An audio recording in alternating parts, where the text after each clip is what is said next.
What's going on, everybody? Welcome back to the conversation today. And big up to everybody that's in the chat. I'm putting out the link right now. What a good game of fucking ball between Atletico Madrid and Barcelona. What a good game. What a fantastic game. I'll be honest with you. I don't think, no matter who would have won that game in this current form, we're not beating, not even in current form. We're not beating either of those teams. We're not beating either of those teams. It's absolutely insanity. It's absolutely insanity. To think that we've spent £1 billion and we're watching what we're watching right now, and then all of a sudden you watch that, and you guys were telling me that we were going to win the Champions League. Man, I don't think it's happening. Paisan. Hey, Gianni, tutto a posto? Tutto a posto, e tu? Yeah, tutto a posto. Non c'è ma tutto bene. And you're correct. What football we saw tonight? PSG, phenomenal. Atletico Madrid.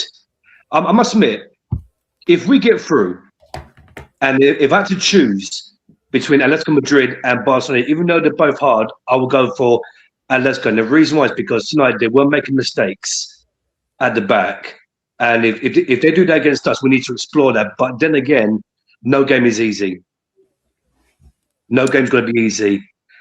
So, we have to see what happens, Gianni. We have to see. And salute to the panel, by the way. Yeah, big up Macy, big up Jim. Listen, I'll be honest with you. I don't think we're beating them. Mm-hmm. Yeah. I don't listen unless there is a drastic change to what's going on right now. You have this guy not even talking about what's going on with the injuries. We have no idea what's going on with Saka. We have no idea what's going on with Yuri and Timber. Yeah. Is he done? Yeah. We have no idea. Yeah, we have no idea what's going on with these players right now. He is refusing to talk about it. He's saying one may be fit and all this other nonsense. I mean, listen, for me, with this injury situation that's going on with the team, I do not like our matchup against Atletico Madrid, especially because we are going to be the ones that are going to be trying to play with the ball. All we're going to be doing is sideways passing, no attacking, none of that.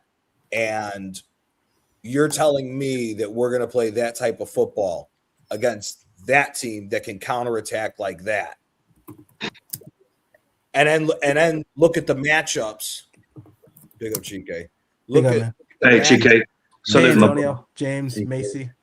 Look at the matchups when you look at our performances and look at now what they're going up against. Saliba, Gabriel, both. Saliba is definitely playing with an injury. Gabriel as well, possibly to a lesser degree than Saliba, but either way, they're both hurt. They had a problem with that 19-year-old against on Leverkusen, and now you're telling me they're going to go up against that. Yeah. And then you look at the fullback situation. If Ben White is your starting fullback and he's the one guarding Lookman, I'm sorry, brother. We watched Lookman in Italy. We know what Lookman can do. He's been doing the same thing at Atletico. So for me, I don't see anything one way or another as far as him not changing. I think he absolutely destroys Ben White. And if Yuri and Timber's being rushed back and he's still hurt, I don't know if Timber's going to be good enough to stop him if he's playing hurt.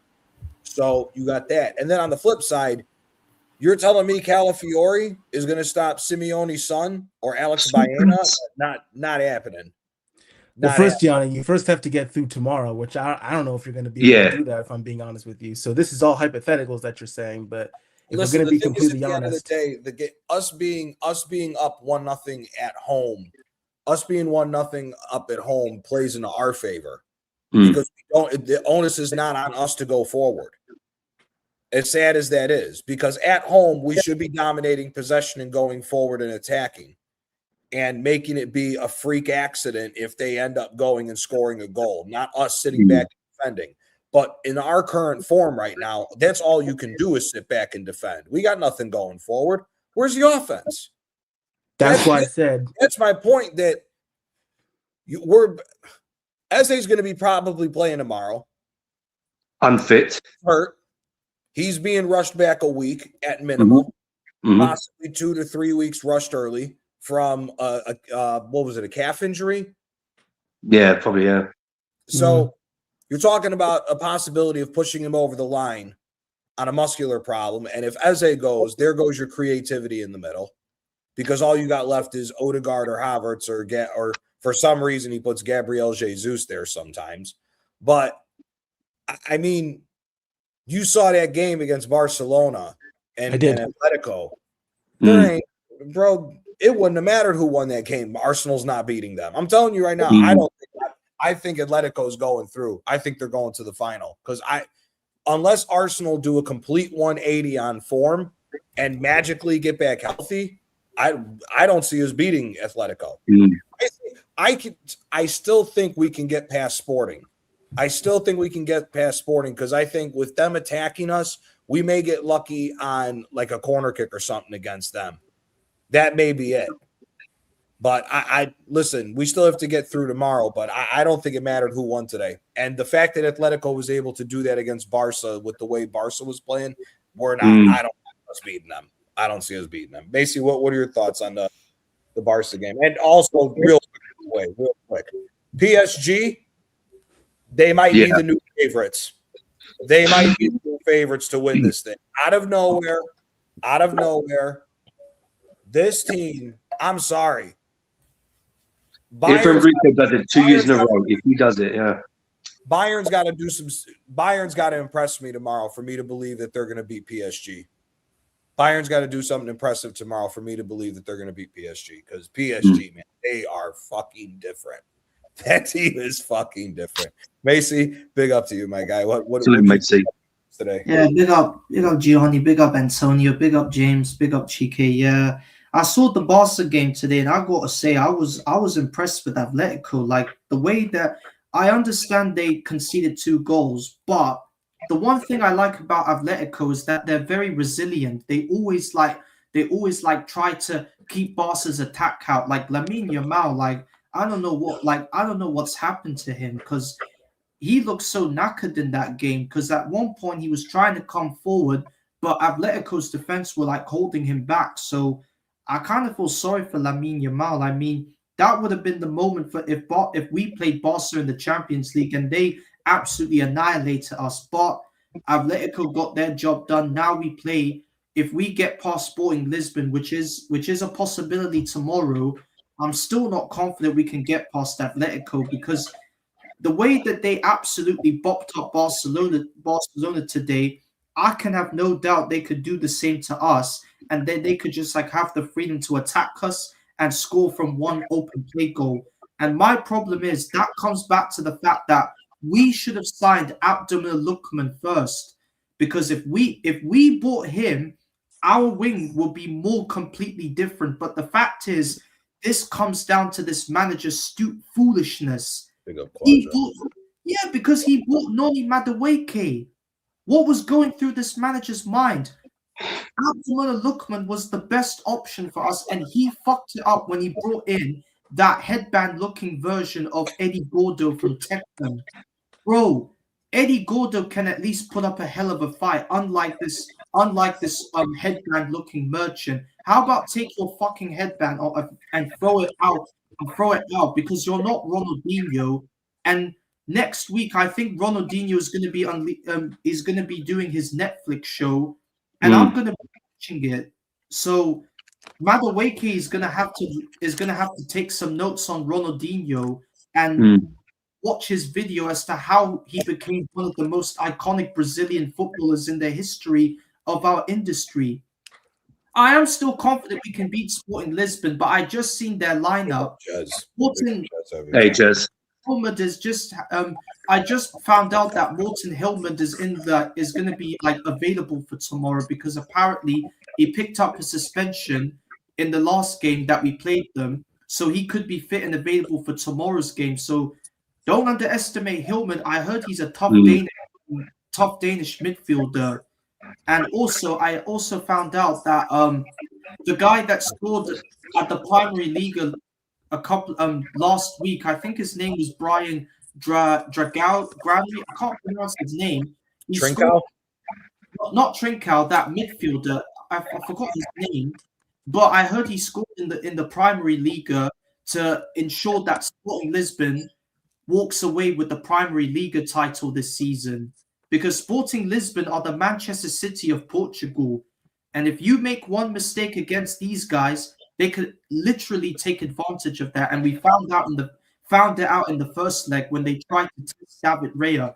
Even though they didn't have their shooting boots on, they could at least put up a hell of a fight against us tomorrow at the Emirates.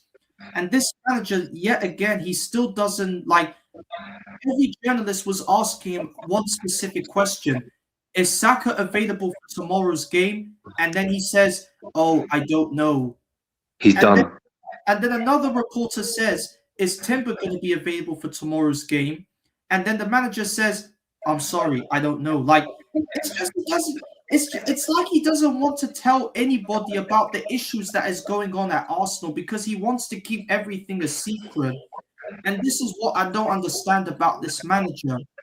And in his press conference, he said after the Bournemouth game that defeat was a punch in the face. Like, bro, you need to get a punch in the face because you fucked that Bournemouth game up so badly. You're gonna bite us because this Sunday is our most toughest game ever. And because if we make one mistake against Sporting Lisbon tomorrow, then that could prove very decisive for us in our clash with Manchester City on Sunday. Because Man City, like, they're just gonna wait for the right moment. Because if we make one fucking mistake against Lisbon, then Pep will be rubbing his hands saying, "Oh, this is gonna be good, lads. Us falling off the cliff, and this will be our opportunity to take full advantage and take that top spot back from them." So tomorrow is gonna be a very difficult clash, but I'm still confident we can go through to the semi-finals of the Champions League, Gianni. Macy, yeah, this fraud of a manager, right, is panicking, right? But I said many times, our players are in the danger zone, bruv.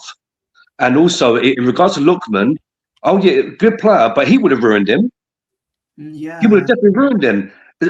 My title is Saka done. Apparently, I heard, I don't know if it's true, he needs to have surgery. He might be out for the rest of the season. We don't know. If that's the case, and he misses the World Cup, shout out to Lee Gunner. He called it. Yeah, big up to Lee Gunner, by the way, and also big up Lee Gunner. Not one single male reporter is brave enough to ask this manager a very tough question. Only the female journalists can do that because the only person that has the cojones to stand up to Arteta is Gail Davis. Like, Gail Davis is the only person that can give this manager a proper question. And I remember at one point he was giving that cold death stare to her. So Gail Davis, like, she needs to, like, if she's doing a press conference or interview with this manager, she needs to give him the proper answer and a proper question back. Because not one reporter is asking this manager a correct question. They're just like doing the they're all laughing together. Like they're just having a jolly up good time with this dickhead manager. Yeah. Yeah. Carl, what'd you make of the games? Hey, big up, Carl. I'm big up, mate. Yeah. I managed to get watch the first half because I was busy on the Pat's touchback on hosting duty, so I was flicking in between screens to see what I could see of the second half. That first 45 minutes from Barcelona and Atletico, that was probably the best game 45 minutes I've watched pretty much all year so far. That was end to end. That was like a basketball game. Lamine Yamal, even though Barcelona out, Lamine Yamal. The last time I remember someone as good as that was Messi when he was coming through. He's the last person I can think of. He's the best player in the world right now. The thing also is that Barcelona they did have they had a challenge on their hands, but you kind of knew that they had the firepower. They can cut anyone open at any given time. They were up 2-0 within half an hour, and it was like, are Atletico actually gonna throw this one away? But then on the other side of the dugout, you got Diego Simeone, who will know what to do, drill them in, defended really well, and they picked their moments when they did. And in that second half, they defended well and they hit them on the counter attacks as much as they could. That red card, though, I can see why they gave it. He was the last man, but my fucking God, there was more contact in Bever my ex than that was. It was literally, there wasn't much contact in that at all. But when you're the last man, you go down, you're giving the referee a decision to make. But no, fair play to Atletico, and that's potentially who we could face if we get our job done tomorrow night, and hopefully we do get the job done tomorrow night. Because I did say whoever we play, if we play Barcelona, we'll get played off the park, and if we play Atletico Madrid, we're going to get kicked off the park because they're more tougher, robust team than what Barcelona are, and they're more defensively sound. That could be the most stinkiest semi-final we may ever, two-leg semi-final we might ever witness. So it just all depends. As regarding a PSG Liverpool, I was flickering back and forth between the games. Wow. Liverpool they were awful. PSG were just too good. Dembele should have had a hat-trick in that game. How many chances he fucking missed? I mean, the first half, he missed it from 6 yards out. Open net. Goalkeeper's nowhere in sight, and you missed it in the open net. But no, PSG, well done to them. They're through. Easy peasy. Liverpool were an absolute disgrace. If they still think that Slot is still going to be in there come into the new season, I think they're grossly mistaken. Grossly mistaken. That guy's taken Liverpool as far as he can. And the Liverpool fans, they will not tolerate it. They will not tolerate mediocrity. So there you go. The thing is, Carl, tomorrow night will be imperative to win, not only to get to the semi-final, but also I might be stretching it here now, as a confident boost before the Man City game, even though I'm not confident for that game either. But, if I'm making sense, tomorrow night, if we win, try and get a confidence boost before going into that Man City game. But as I said, I'm not confident with that either. So, yeah. Oh, I don't think it matters if we win tomorrow. I think we're losing this. I don't think it matters for what happens tomorrow. If Sporting Lisbon plays scared like they did the first half against us for majority of the time, we'll end up winning the game because we'll end up getting some stinky ass goal from somewhere because we're at home. I just see it happening like that if they're scared. If Sporting Lisbon attack us, there's a major problem because they do have some good players there. Luis Suarez, the striker they got, is a very good fucking striker. So at the end of the day for me, big up Darren, at the end of the day for me, it's a tough task tomorrow, but I still think we can get over the line. But even if we get over the line in that game, I don't see us beating City. Listen, if you watch that Chelsea City game, right, the first 20, maybe 30 minutes at the most, Chelsea looked dangerous against City. And that's where there's some glimmer of hope because there's a mistake in that back line. Chelsea just couldn't finish their chances. But then the start of the second half,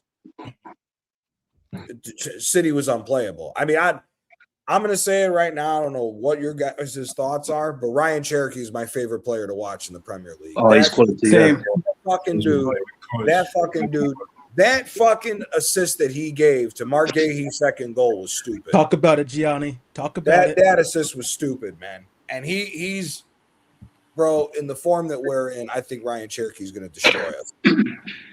That's why I don't think whatever happens with the Sporting game, even if we win, I think the only positive that could maybe come from that Sporting Lisbon win is if we lose, it's maybe a 1-0 or 2-0. and you can focus on the league and win it or bottle not it. even it doesn't matter at that point, because if we're not scoring goals and City's blowing the doors off of teams, you still have a game in hand. And it's against Burnley, and if we win that game, your game in hand is Crystal Palace. Burnley may get moved again, so you may get a second. What? Yeah. Why? That's what we're talking about as far as that. Why? Conference League. I think something with the FA Cup or something. Yeah, with Palace. Well, Palace, I believe, was the Conference League. But there was talk, I think, of them moving the Burnley game too. Big up, Javi. We'll lose against City and lose against Atletico. Yeah, no shit. Listen, there ain't no way. I don't think we're beating City. And like I said, we get through against Sporting. There's nothing from what I saw in this game with Barcelona that says that we're beating Atletico Madrid. There's nothing that I see there, unless Atletico just drops an absolute shit house. Which they're if not. we lose against City, it's done, Johnny. It's done. Yeah, it is. It depends. I'm trying to clutch. So you think it?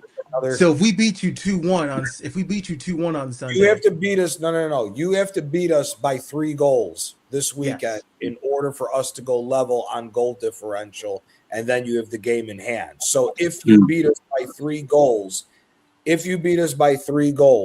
and you go on and win the game in hand, then it doesn't matter if we do the same thing all the way till the end. It doesn't matter because you're ahead on goal differential as well. So that's the situation. We can't lose. If we're going to lose this game, we can't lose by 3 goals. We can't lose by 3 goals. So what you're saying is, if we beat you 2-1, then the dream may remain alive for Arsenal. But if it's a 3-0 or more, then you're saying. Listen, I'll be honest with you. I think in my honest opinion, I think we're losing the title. Same. I'm honestly not confident in what I'm seeing right now. I completely agree with you. The problem once you go top, that's it. Once you go top, there's no turning back. Yes, and Johnny literally said that exact same thing. Exactly. You said that exact same thing. Me and Shane have been saying this. And Cheeky, this is your moment now, my friend. This is your opportunity to take it, because if you beat us by 3 goals, the title is yours. Because one way or another, I still want this manager out of my football club, because no matter if we win the Premier League or not, this manager needs to leave my club right away. But I'm still confident your team can get past us on Sunday, because I have no hope now for Sunday. I surrender. I surrender. Oh, and here's the thing, right? It's not only because of this; it's because who our next games are and how this format will go. If we get through tomorrow, we got Manchester City, and then losing by 3 or more, we got Newcastle. Then in between Newcastle and Fulham is the first game away to Atletico. Yeah, that's a loss. Then you have Fulham. Then you have Atletico at home. Loss. And then after that, if you get knocked out by Atletico, you got to pick yourself up on the road at West Ham, who's fighting relegation right now. West Ham are fighting for their lives now. So that's what I'm saying. And the problem is with the injuries, you have no rotation coming. I mean, these guys may be it could end up being the exact same situation like PSG. Look good in one game for 30 minutes and then got ripped apart. And like I said, that's the reason why when I look at this game against Atletico, there's nothing that convinces me we're beating this. There's nothing that's going to convince me that even if we beat Sporting, that we're beating Atletico. If the onus is on us to go forward, what fucking creativity do we really have? A 16-year-old. There's even outside the 16-year-old, because here's the problem. The same exact things that Darren and other guys said about you have to be careful because he's 16. He's not playing great because he's already got the weight of a huge club on his back because of the stupidity of the manager. So at the end of the day, right? Yes, everybody, including myself, said play Dalman. That's the card that we were dealt. We had to play it. Because if you don't play it, look at what the alternative is. There is no alternative. No, there is. They're just dog shit. Come on, Kai I hear what you're saying. Kai Havertz should not ever play for fucking Arsenal again. Let's be honest. Oh, 100%. After that game at Bournemouth, it's over. Get rid of him. Get rid of him. Just get rid of him. There's no fucking point. The manager is tactically inept. This motherfucker moved Rice to fullback and Eze to a 6 when you need a fucking goal. And Gabriel up front. No, well, the Gabriel up front makes sense because he scored more goals than Jesus. Gabriel Magalhaes has scored more goals at Arsenal than Gabriel Jesus. That's factually correct. Yeah, I know. Trust me, I know. Yeah. That's what I'm saying. This dude. Yeah, and also we're doing that against Bournemouth, right? We're doing that against Bournemouth. Again, flip it to what we could potentially face in Atletico. Instead of that midfield that ran the show, you're now talking about Barrios and fucking Llorente and Koke. and Alvarez and Griezmann. No, we haven't even gotten to that point. We're just talking about the midfield. Yeah, we just started. We're just talking about the fucking midfield right now. That's them two. Now, you're telling me we're going to go and attack Atletico and leave space behind on counterattack, and you're telling me Ben White's going to match up against Lookman. That's not a long day. That's a death sentence. If a second division 20-year-old Brazilian took his ass to school, what you think Lookman's going to do?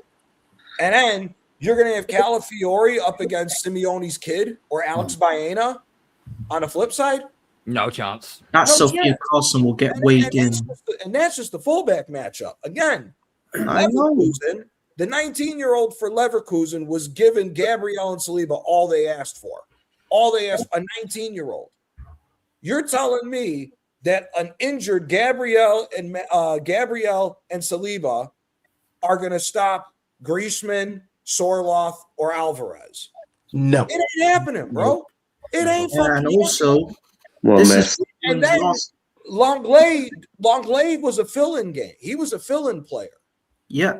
He was a fill-in player. David Hanko is the starting center back with Norman. He's miles better than Longley. So you didn't even see Atletico's best defense out there, and they were able to get this over the line against Barca. To make matters worse, Javier just put a very that comment right there. Atletico's league is over.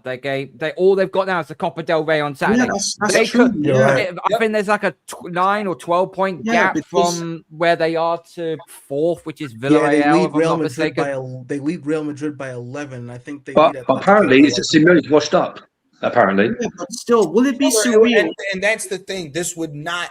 You look at this scenario right now after what they just did with Barca. Because and again, they were able to pull this the second time they did it, right? So and there's the other point too. They did that without Oblak. Not that this matters, but Atletico are behind Barca by 22 points. Yeah. And also, would it be surreal if Atletico win? But again, that doesn't matter to them. No, I know. I'm just saying. If you win the Copa del Rey, if you win the Copa del Rey, that's massive. For them, for them to pick up trophies is massive for them. So for them to get that, it's massive. Dude, do you know what conversation Simeone puts himself in if he was to pull off a Champions League? Oh God! First of all, there's never going to be a better manager at Atletico Madrid for the rest of that club's history. Unless ownership pours billions, there will never be a manager better than Simeone at that club. But if he wins a Champions League and you throw in this Copa del Rey, he's in conversations of different level managers than what people want to give him respect for if he pulls this off. Especially when you consider the difference financially, Atletico compared to Real Madrid and Barcelona. And historically, Atletico has not always been the third biggest team. It's Bilbao. And even for fourth, they slug it out with Valencia. Yeah. He's made them the monster that they are now. He's and not only just as a manager, as a player. He won before he was the manager. He was a player on the last time they won the league. Yes. Then he did it now as a manager. Brother, if he wins a Champions League, Simeone's now in the conversations And he already was, but even more so. There's a conversation to be had of who's better between him and Klopp. Because I was just gonna say, I think Klopp, surprise if he were to leave, Klopp would be the ideal Simeone's better than replacement. Klopp, in my opinion. It's a tough question. It wouldn't surprise me if Atletico win both the Copa del Rey and the Champions League together, because not only it will go down if Simeone will be one of the greatest managers in the world, it will also be a perfect send-off to Antoine Griezmann, because apparently Griezmann is leaving this season. And going to MLS. Yeah, he's going to make Yeah, there you go. Yeah. Yeah. So if that does happen, if picks up two trophies so that he can maybe say goodbye to all the Atletico fans. If that's Go out with a double. If they win the Copa del Rey and the Champions League, the Santiago Bernabeu is going to fucking prolapse on itself, because they're like, how fucking little brother win 2 trophies and we win nothing. Exactly. Not only that, little brother won the Champions League. You watch that football club go scorched earth in the summer. You watch them go scorched earth in the summer. Well, I can't. It's gonna be like this. That little shit won something. What the fuck is that? That's the same with Tottenham. When they won the Europa League, we were shocked as well. Yeah. Well, because you know what though? Tottenham is more shocking than Atletico winning a Champions League. And Tottenham winning a European trophy. Tottenham's at their manager after winning that Europa League. Tottenham got to a final of the Champions League. Yeah, that's true. That's true. Yeah. It's true. Areola, would you take him on a 2-year deal? No. No, I wouldn't. I don't want another. I do not want another Barca manager. I want a proper manager, not a manager from the same league and all these other Basque managers. I want a manager that knows on how to win something. Yeah, because they're talking about Cesc Fabregas is linked with the job. Listen, he's doing a good job. He's doing a good job at Como, but it's also because that fucking Nico Paz is a very good player. That kid is a stud. Yeah. That kid is a stud. Now, that'd be typical Arsenal that happened. Typical Arsenal that happened. Yeah, because his legacy at Arsenal will get ruined if we hire him as manager. Because look at what we did to Freddie Lundberg when we appoint him as interim manager. We were going to ruin his legacy, but the Cronkies didn't want to make things worse, so they went and got Arteta. So, I do not want another legendary Arsenal player to get their legacy destroyed by this football club, by the Cronkies. See, Macy, if Cesc Fabregas went to Inter, for example, if Cesc Fabregas got hired by Inter, let's say Inter sack Kivu. I don't think they will, but let's say in a world they sack Kivu and they hire Cesc Fabregas. If Fabregas is the manager of Inter for 2 years and he wins 2 Scudettes, if he wins 2 Serie A titles and maybe a Coppa Italia and does well in Champions League, I would hire Cesc then, because at least that would be good. Yeah, I would as well. Yeah, because I wouldn't. The thing with Arteta is that he didn't go again. He's a novice. He's still learning on the fucking job. Cesc is putting in the hours that you're supposed to do. Of course. As you said, Gianni, if Cesc does go to Inter and wins 2 Serie A titles in a Champions League, then I would take him as Arsenal manager. But until then, I don't want to risk it. I just want to put the right moments. Increase your CV first, and then we'll talk. Of course, And also, Mason, as well. Did you see Jack Wilshere winning the trophy for Luton? Apparently, and Tom Canson said it's Arsenal related. Another Wembley for Jack Wilshere, another success at Wembley. Not only that, I just want to throw this in there for all those who hated and saying that I was talking crazy. Roberto Mancini's Al Sadd just knocked out Al Hilal in the Asian Championship. Oh, motherfucker. That's my team. So everybody who was talking shit, saying that this motherfucker was done, he's too old, he don't know what he's doing. He took over Al Sadd in 5th place. They're in 1st place now. Wow. He took them over in 5th place. He's jetted them back up to first place, and he just knocked out Al Hilal on penalties. Oh, bloody hell. Oh, but Johnny, it's Saudi Arabia League, man. It's Farmers League. Yeah. So that's a good choice. So that means Inzaghi could get sacked then. That means Inzaghi could get sacked then by that point then. There's talk that Inzaghi is going to get sacked by Al Hilal. Get him in, get him in, get him in, get him in, get him in. No, I'm telling you right now, I would not take Inzaghi at Arsenal. Of course, I would not take Inzaghi at Arsenal. I'm sorry, I wouldn't. Yeah, I respect I think what Inzaghi did over a period of time with Inter is very, very good to the outside who don't pay attention as much watching it all the time in Italy. He had the best team in Italy for 4 years and only won one Scudetto. Yeah. Arsenal doesn't have the best team in England, especially when we're looking at these injuries right now. I don't trust Inzaghi to come in and automatically it's just a revelation with him there. My honest opinion, I think Inzaghi needs to go somewhere else, do it again before I look at him at Arsenal. Mm. That's just my personal opinion. I do like Inzaghi. I think overall he is a good manager because he's proven to pick up trophies. I mean, you see the amount of trophies he did win. But again, when you're the manager of Inter, the league is mandatory. Mm. So what do you think of Inzaghi then? Do you reckon he'll go back to Serie A, or do you reckon you could see him in La Liga?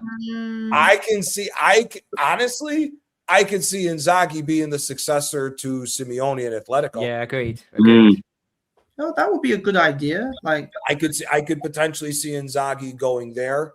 I could, you know what?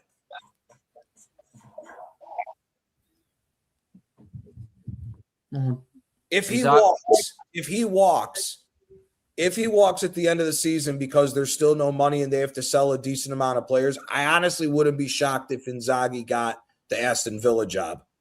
That could be a good. That's an upgrade. That's an upgrade. But still, I honestly could see like if Morgan Rogers supposedly is gone, he's not staying. So Rogers is potentially. I still think Aston Villa walks away with the Europa League because they're still favourites for the. And it's Unai Emery's wheelhouse as well.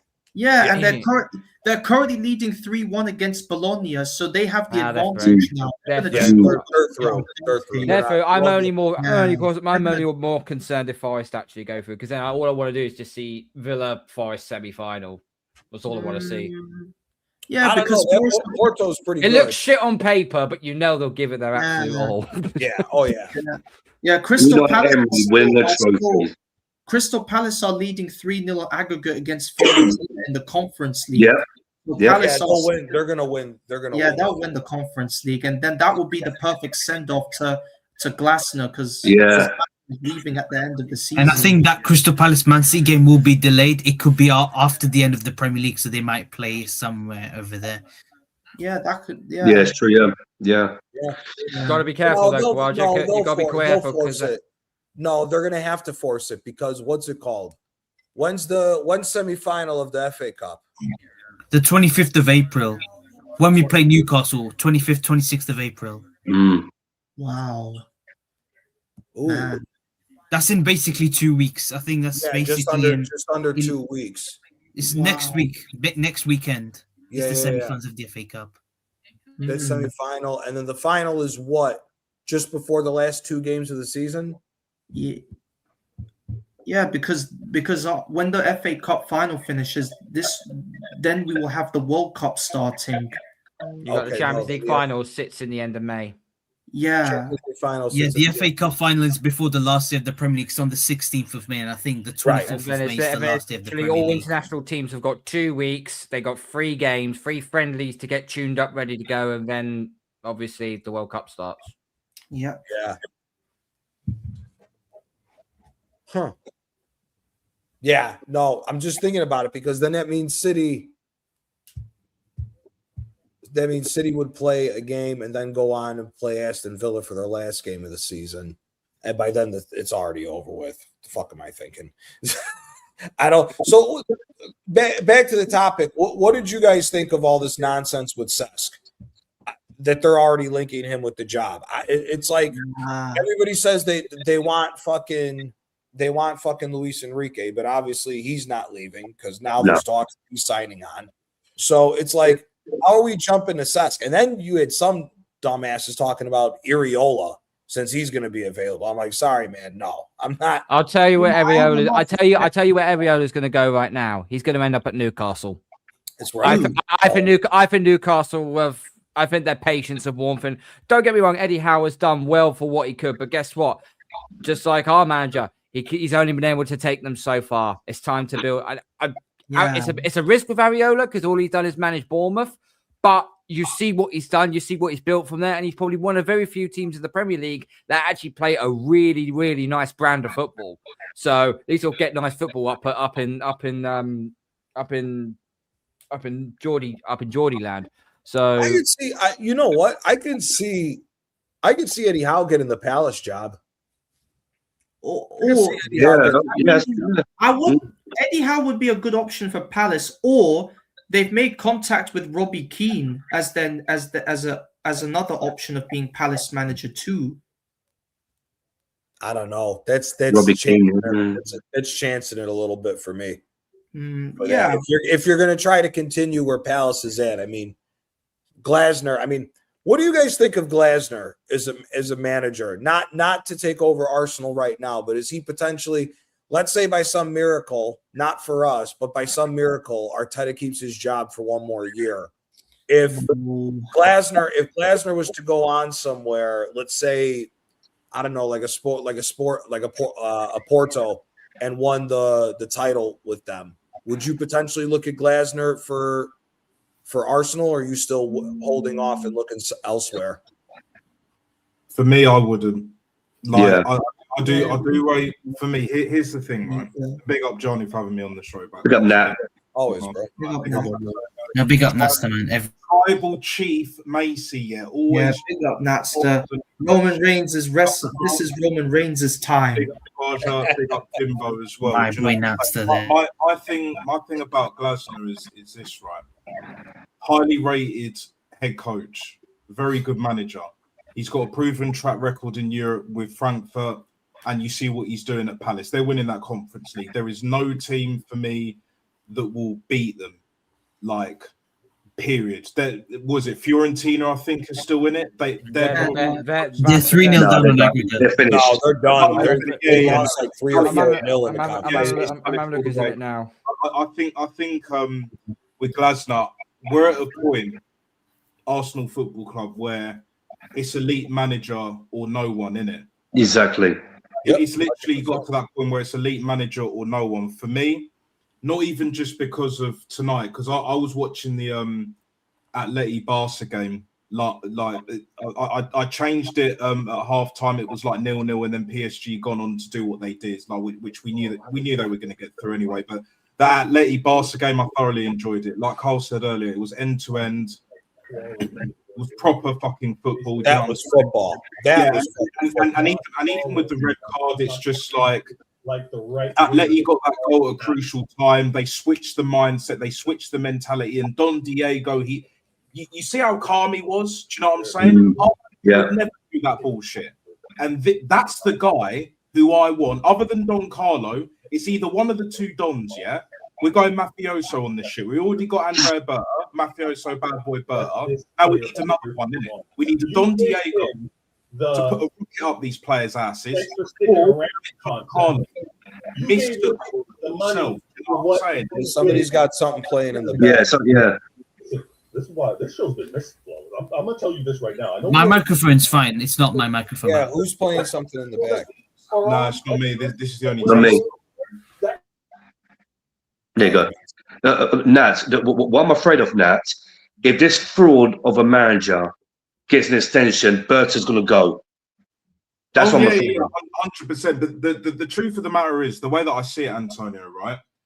I mentioned this before, right? The football gods have spoken, yeah? Tottenham will get relegated, yeah? Mm-hmm. We'll bottle the league, but that means that absolute terrorist, do you know what I'm saying, who's been holding this football club, once great football club, hostage for over 6 years, is finally potted. En la basura in the fucking bin, do you know what I'm saying? And all that. Let's hope so. So for me, we don't win the league, he's gone. Never mind extension, he's gone. That is, to be honest, I've even changed my tune in terms of even if for some goddamn miracle we win the Champions League, I still want him gone. I don't want to keep him for one more year, regardless of what we win, whether it's the Premier League and or Champions League, because he's caused too much damage. He's chatting even more shit than ever before. The more shit he chats, right, yeah, the more we know he's finished, bro. You notice, like, when he's nervous and, like, his ass is on the line, he's chatting way more shit. He's done, bro. He's fucking done. Well, apparently he's on fire, apparently. Don't go there. Please, Jim, I fucking crashed out when I was watching doing this afternoon. My word. I mean, come on, man. Like, get fucked. Like, and anyone that believe, like, we even have man like Egal. Oh. He's worried. Who knew? Who knew? We were only saying this for fucking 6 years, bro. Yeah? And that fucking little prick, narcissistic little prick like this manager, yeah? He also wanted Arteta out when we lost to City 5-0 when we were bottom of the league, bro. Because it's league finish. Oh, it's league finish that matters. You know, also, as well, yeah, I've got a 12-man podcast on YouTube right now, and this Strichter guy is still defending this fraud of a manager, this idiot. He's like, he's gone, innit? Like, but for me, it's one of those where, like, he needs to get his head examined. Do you know what I'm saying? I'm gonna be real, man. I'm gonna be real. Take a trip to the doctors, private, whatever he can afford, innit? Like, it is what it is. Like, Fam Zone D, Christian, they're way too. Egal is way too far gone. Too many man and all that shit. Yeah, because I was on Dan's show just a few minutes ago and said that, oh, I would still like Dan was saying to Egal, would you still keep Arteta for another season? And then Egal just let's wait and see. Like, yes, bro. He won't give a clear-cut answer. He He will won't. never give you a clear-cut answer. When let's be real, with all due respect, right? If you want a direct answer from someone, and in this particular case, if you ask a woman, like any chick, you know, outside of your mother and auntie, if you have that kind of relationship, right? Yeah. If you're asking them a direct question and you expect a direct, straight to the point answer, it ain't. You won't get it. That is Egal, bro. Egal is bitch fucking made, bro. Bitch fucking made. Same with Christian. They can't answer direct, straight questions, bro. Positive. That's another one. Also, Macy, as well, the way Egal answered that question, yeah, he said, if Arteta doesn't win anything, then the board, note this, he said this, he's trying to be clever here, then the board will have no choice but to get rid of him. He didn't say him personally, oh yeah, I want him gone. The board will have no choice but to get rid of him. That's what he said. Wow. He's trying to be clever, but I spotted that bit there. Yeah, what an idiot. Wow. That's another trait. That's another trait, Antonio. Like, no accountability. No accountability in the football club that has buried our fucking football club with these mediocre bullshit standards. Raise the fucking standards. To be ruthless as a football club as a whole, because we are the laughing stock. Yeah, you got that Tau City fan, whatever the fuck his name is, right? Yeah, doing the bottle bullshit, and Sky Sports are on that fuckeries. Yeah, you know, that tells me all I need to know, bro. All I need to know. This manager is done and dusted. It's game over. It's game over. The football gods have had enough, bro. Never mind us. The football gods have had enough. If it means Atleti win the Champions League, Spurs get relegated, we bottle the league and we start again, get Don Comer in or Don Diego, I'm happy with either of them at this point, because we need radical fucking change, bro. Yeah. Radical fucking change, yeah? Whole reset. Do you know what I'm saying? We got players that are completely beyond spent. They Dangerous. can't run anymore. As a team, they can't run. They can barely jog. They're just walking. And some of them are barely even walking. You know, Saka's out for the rest of the season. Well, who knew? We told you, like, we saw that shit coming. Timber. Yeah. Do you know what I mean? Ben White has been finished. Do you know what I'm saying? We're not beating Sport. I'll be amazed if we beat Sporting tomorrow. I'll be fucking amazed if we get a 0-0 at the Emirates tomorrow night. I'll be fucking amazed. I swear down. I swear. Also, Nat, as well, I'm sick of this clown settings with our football club. But what's all this TikTok, dancing in training, or you know, and also, pickpocketing and Another note, Antonio. Victor Gyökeres came out of his press conference after the defeat to Bournemouth, and he said, "Oh, the pitch was dry." Oh yeah, the pitch was dry. Victor Gyökeres, shut the fuck up. The pitch. I can't believe you said that to the whole world. I was laughing my ass off. He's been hypnotized. He's on the cold. My ass off, man. The pitch is dry. That's like saying to Gianni, "Is your weed got any moisture in it?" Gyökeres has fallen under the manipulation of Arteta, because Arteta will say to them, I need you to say this in front of the camera about why we lost to Bournemouth." And I'm just the PR of this club is just. He's Arteta, bro. Like the players before, under Wenger towards the end, Wengered, he's Arteta, bro. Too many of our players have been Arteta, bro. Thankfully, not Max Diamond. Thankfully, not Ethan, because Ethan is a real bad man. Do you know what I'm saying? He's got proper fucking bollocks. Do you know what I'm saying? Unlike the rest of this squad and most of this fan base, innit? I've said this for the longest, yeah. It's lack of fucking bollocks with this fan base that pisses me off the most. Never mind the TikTok brain rot bullshit. Do you know what I'm saying? It's the lack of bollocks. If you can't answer a straight fucking question, yeah, at least have the fucking, if you have the nerve, at least have the fucking guts, the bollocks, the balls to be like, do you know what? I would keep him another year. They can't even say that now. I know they just but they can't, Nat. But they've gone too far with their agenda. They can't do like a 360, be like, oh, well, but by the way, you know, what I said before, I was actually wrong. I apologize. And now I think this. They can't do that. Straight. And also another thing about this manager, he was gassing up about starting Eze against Bournemouth. Well, where was Eze? He was on the bench against them and he had to bring him off, but Eze didn't do nothing. I just don't understand. Eze's unfit. He's unfit. And I'm worried that if he runs Eze tomorrow, then we don't know if he's 100% fit for the game. This is what I'm worried about. Kai Havertz will probably be starting. He'll probably be starting at 10. No. German Roman. I for this game? No, Carl. He will Carl. Dragged by Sporting's midfield. And Eze will start against City and will still get demolished. Do you know what I'm saying? I know. It is what it is. We can all read this manager like there is no excuse. He had a squad, damn it. There's no excuse. He didn't rotate the broad. That's why. And another thing that would be even more shocking if the fact that this dickhead manager sells Skelly and Nweri in the summer and we're stuck with Kai Havertz. He might not be here. That's happening if he stays. If we bottle everything, it might not happen. That's happening if he stays. They're both getting sold if he stays. Yeah, and that will just. I don't want Skelly and Nweri going because if they go, then we don't want them going. They should be getting monster minutes next year. I know. Here. We'll get back to the question about the manager since we'll get back to that. But be honest.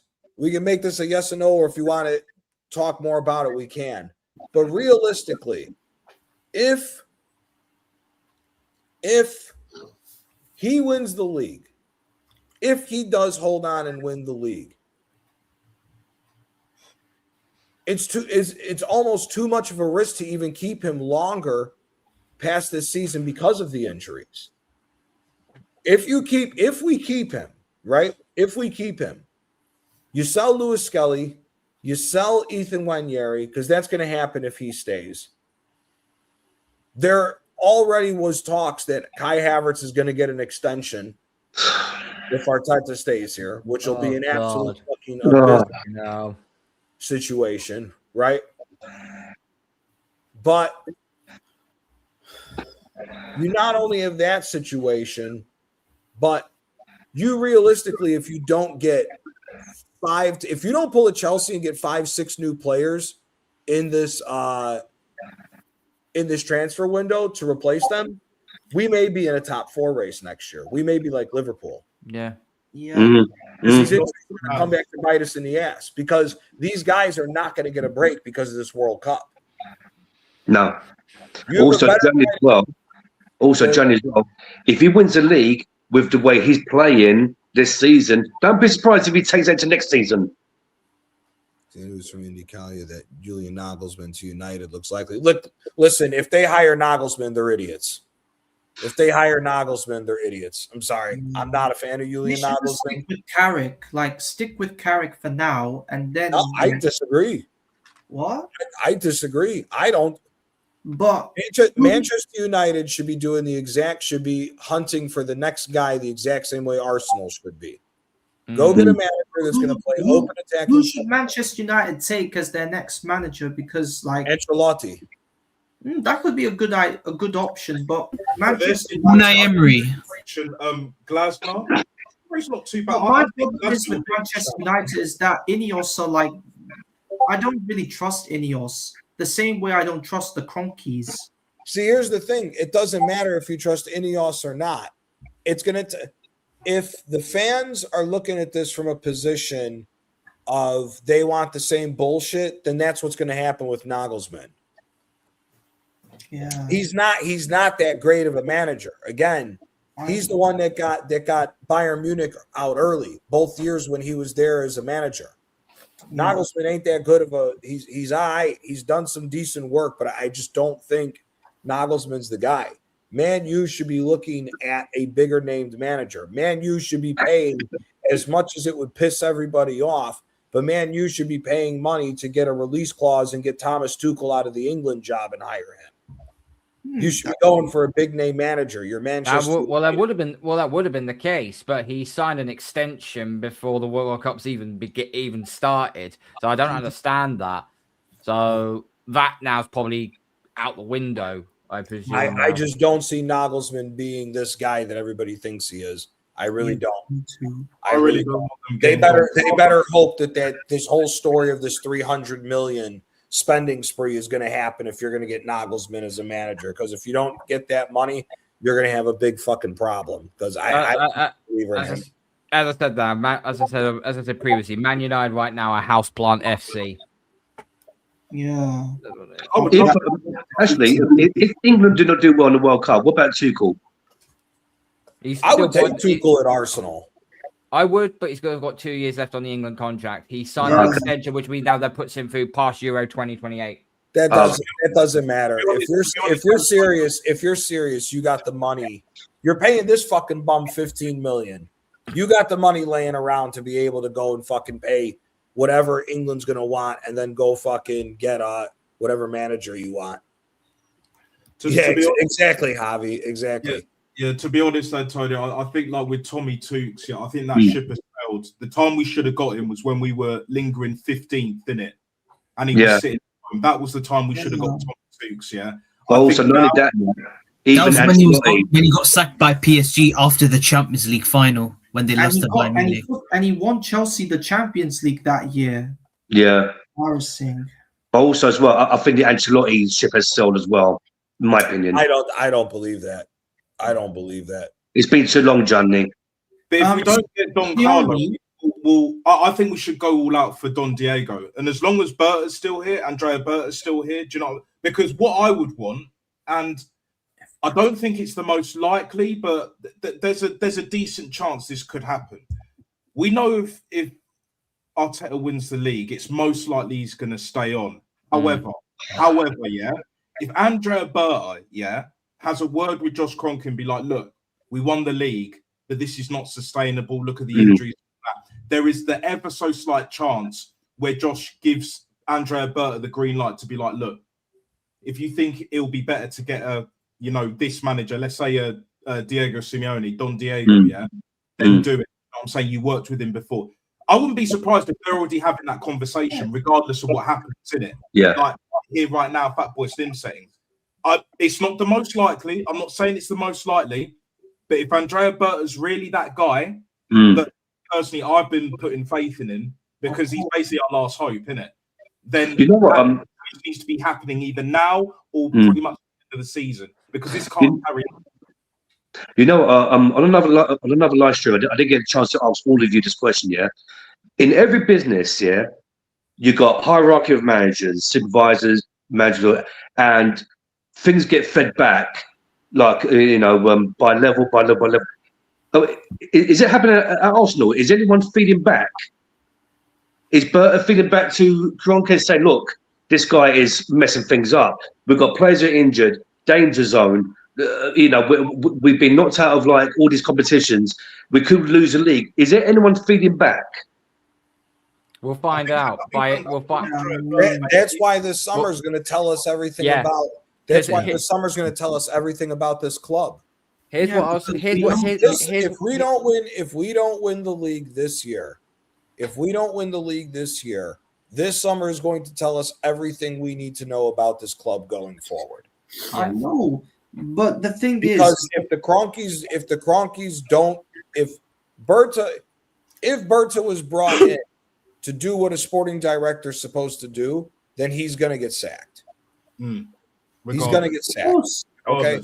What everybody, to all the people that say, oh, well, he was with Simeone, never sacked Simeone. Brother, Simeone is the biggest person in the history of that fucking club. You're not going to sack him. It's different circumstances. You're not going to sack him. It's context. Because the thing is, Gianni, the Kroenkes are not trustworthy, because you saw what they did with Arsene Wenger when they gave him too much money and power to just do whatever the fuck he wants. But the point is, I respected Wenger, but his legacy got absolutely ruined when the Kroenkes gave him too much power. And that's the same thing going on with Arteta, because giving him so much power at the football club. So if we do lose the league, then the Kroenkes have to do something, because even though I still despise them, they have to make a change. Because I watched that League Cup final and I was watching Josh up in the stands. He was disappointed. This is why I still hold that little bit of, optimism. And me, guys, I'm not an optimistic kind of guy. The way Kroenke was looking at Arteta, when he was dapping him, and Arteta didn't even look in his direction, he's had enough, bro. From that point, he's had enough, and we're getting worse now. So the key difference is Josh Kroenke gonna allow Andrea Berta to do his job? That's the question. Because Kroenke already fucked up. He already fucked up, by hiring this fucking bum in the first place, With Wenger, it was different context. He shouldn't have done it still, but it was different, innit? He had way more credit in the bank, but still shouldn't have done it, This time around, he should never have done it. He brought Andrea Berta in for a reason, innit? I don't believe it's just to negotiate, because the truth of the matter is we got Bukayo Saka 300 grand a week. If you think that was all Berta's doing, I'm not convinced. Personally. I'm not convinced in it. Arteta still holds a lot of power at that football club, but at this point, regardless whether we win the league or not, if Josh Kroenke finds a way to keep that scumbag at this football club, it's Kroenke out. It's Kroenke out all the way. Yeah. And if he gets an extension, it's blood fire, hellfire for all of them pussy holes. Do you know what I'm saying? That's exactly what I'm on. But don't worry, because the top Gunners will back him all the way. They're going to talk about Wenger's 9-year trophy drought, give him the time. And that's what I'm on the board's neck. I'm on the lot of their necks. Do you know what I'm saying? I'll even hold Andrea Berta accountable. I'll take that mafioso bad boy Berta title off him. Yeah, because I'll do that, because I have no favourites. They're paid employees, bro. Let's not forget that, people. They're paid motherfucking employees, right? Thank you, Nat. Hold employees bigger than the actual football club itself. You have major issues. Bigger teams are going in the wrong direction, bro, which has been the problem, especially for the past 6 fucking years. We're tired of this shit. Fans that went to the League Cup final, Southampton away, Bournemouth. You're seeing it now, bro. Fights at the Emirates back once again and all of that shit. Yeah? It's over. It's for me, it's done. The football gods have spoken. The football gods have intervened and just like, Kroenke don't have the minerals, yeah? Andrea Berta, he needs to do more, but he's done a lot more than, the previous regime and all of that. I'll give him that. We give credit where credit's due regardless. If the football gods have to intervene and we bottle the league and it's the worst bottle ever, but then in the next few years, we win the league, let's say a couple of times, and then we get into a Champions League final and build from that, then so be it, innit? I'm all good for that kind of change. But with keeping the manager, like you said, Antonio, it's not even going to be top 4. We will be 6th, 7th, 8th, maybe even 9th or 10th, which is mid-table. Do not be surprised if we end up mid-table, there or thereabouts by Christmas, by the end of the year, with this manager still in charge. Keep this same drosh of fucking bullshit players, that are on colossal amounts of money that they don't deserve because they're bang average players. That's the ultimate point here, guys. I don't feel sorry for those fans, by the way, Nat, who in that stadium doing this and doing that or whatever. Because I mentioned this on the other live stream the other night. A lot of those fans probably kept him in anyway. I mean, it's like protesting against him. I know they were boozing the ground. I know that, but a lot of those fans are still Arteta in. Yeah, and also the fans, these are the same fans that when I think Bournemouth made 2 substitutions, and these were the same fans that said, who? Like they were just basically, like they were just making like a confusion.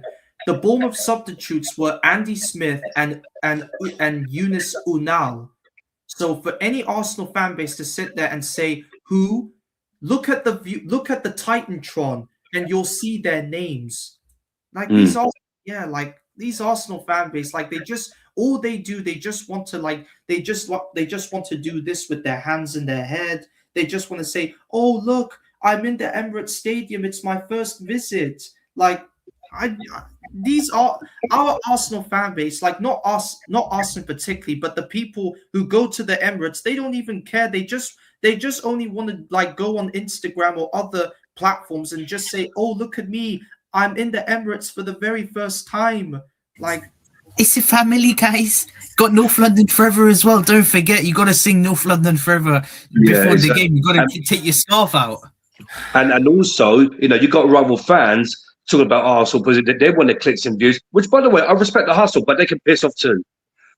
Yeah, you got Henry Talks BS as well. Henry Talks BS. You know Henry Talks BS with this. You see the thumbnail? They all want the clout. They all want to be famous. The likes of Chris. How many times has he been on fucking Sky Sports, bro? I wouldn't be surprised if we see or hear from a gal on Talk Sports, Sky Sports, TNT. Oh, God forbid. Yeah. Robbie's been on Sky Sports for years, bro. Yeah. And we know what he's been doing, innit? We know what's going on with that bullshit, yeah? Like, this is what our fan base has become, right? We need to eradicate these pussyholes, bro. These bitches out of our football club. Because it's gone past banter era. It's gone past just bottling. We are an absolute fucking circus, an absolute joke, yeah? In regards to the entire football fucking world. And I'm not just talking in Europe, I'm talking outside of Europe. MLS, Mexican League, the Saudi League, the MLS is an embarrassment. You can leave that alone. We're above that. The MLS is an embarrassment. Come on, Gianni. Like, Arteta's making hard work of it. He's making hard work. Yeah. To be honest, the MLS is where he fucking belongs. Like, do you know what I'm saying? Like, he can manage what is it, Houston Dynamo or whatever the fuck? Do you know what I'm saying? No, but if you can't rotate, you can't manage nowhere.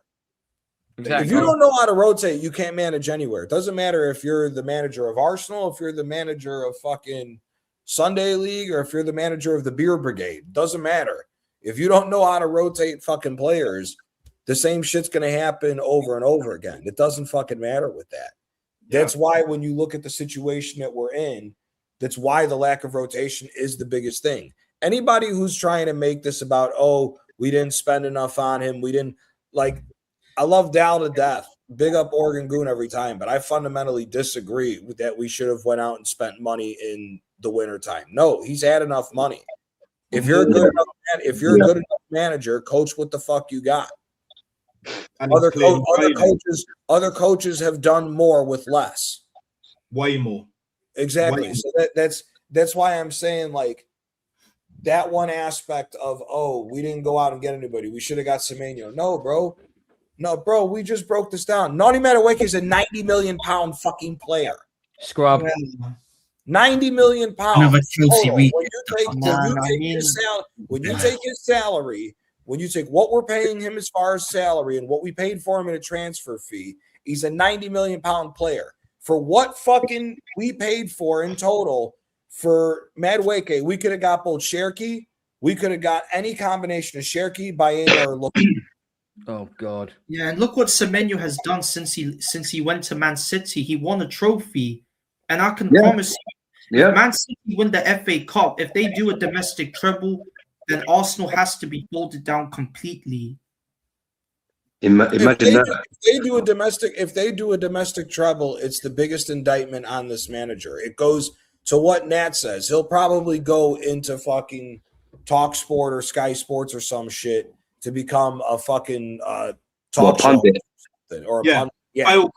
Failed managers make they usually make the best pundits. Do you know what I'm saying? You know, Graham Souness was on there, failed manager. Roy Keane, still on there, failed manager. Do you know what I'm saying? Jamie Redknapp's never done management. Jamie Carragher never tried it. Gary Neville, who's in commentary, failed manager, albeit one time at Valencia, but still. Failed manager. Yeah, exactly. Failed manager. They're all fucking failed managers. Mercer wasn't a man. Don't worry, because when Arteta leaves, all the Arteta sections will be crying, and we will have a party to celebrate all them tears. Yeah, we're gonna be celebrating. We should be telling them Arteta sections to hold that because you deserve it. All you not only that, hold that and piss off with him. He'll probably be on TalkSport first because there'll be a line of Arteta inners still after he gets potted that will want to have a word with that cunt. Do you know what I'm saying? Trust and best believe that, yeah. They will line up. It will boost the ratings tenfold. Do you know what I'm saying? Yeah. He might go on Sky Sports before, but either way, do you know what I'm saying? Like, that's where he's going to end up because his managerial career, as far as I'm concerned, is beyond finished, bro. It's a joke. It's beyond finished. Like you said earlier, like, he can't rotate, he can't rest, he can't recuperate, regenerate. Do you know what I'm saying? Forget bring the energy. He can't even turn it fucking on. He can't even turn the light bulb on. Do you know what I'm saying? Short-circuited and then some. Do you know what I mean? Talent ID, En La Basura in the fucking bin. Do you know what I'm saying? You know what's going to happen Can't tomorrow? handle big egos because his ego is bigger than fucking Texas, bro. And then some. Another one. And you know what's going to happen tomorrow when he's going to do that when he's going to run around the touchline with doing his best Jack in the Box impression. Yeah. Oh, if I see him do that tomorrow, night on my watch along, I'm going to fucking let rip. He's a chilled guy. Like, he just doesn't he's not doing any of these stupid impressions. He's just focused, relaxed, and just doesn't care.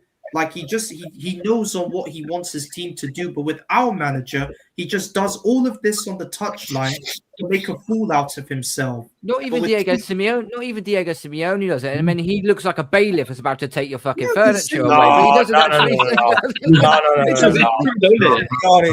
No. Simeone comes from the same ilk as Antonio Conte. They are both loudmouth fucking greaseballs. Hell no. I can do away with that one. Simeone ran down almost to the end of the fucking pitch when it was Marcos Llorente. When Llorente and Morata hit them goals against Liverpool in a knockout round. Oh yeah, I remember that. Yeah. He ran down the whole fucking pitch talking absolute nonsense. I remember Conte fell off the fucking thing when he was the manager for Italy because he's a nutcase. Remember when he was at Chelsea? Tottenham, and then he shook Tommy Tuch's hand. And then Tommy was doing. Oh, yeah, I remember that. Yeah, you remember that? Where he was just like, And also, Jurgen Klopp, when he was Dortmund manager, he was celebrating with his players, and I think his glasses came off when he was running up to celebrate with the Dortmund. Yeah, he broke his glasses. Remember the Champions League game against Napoli?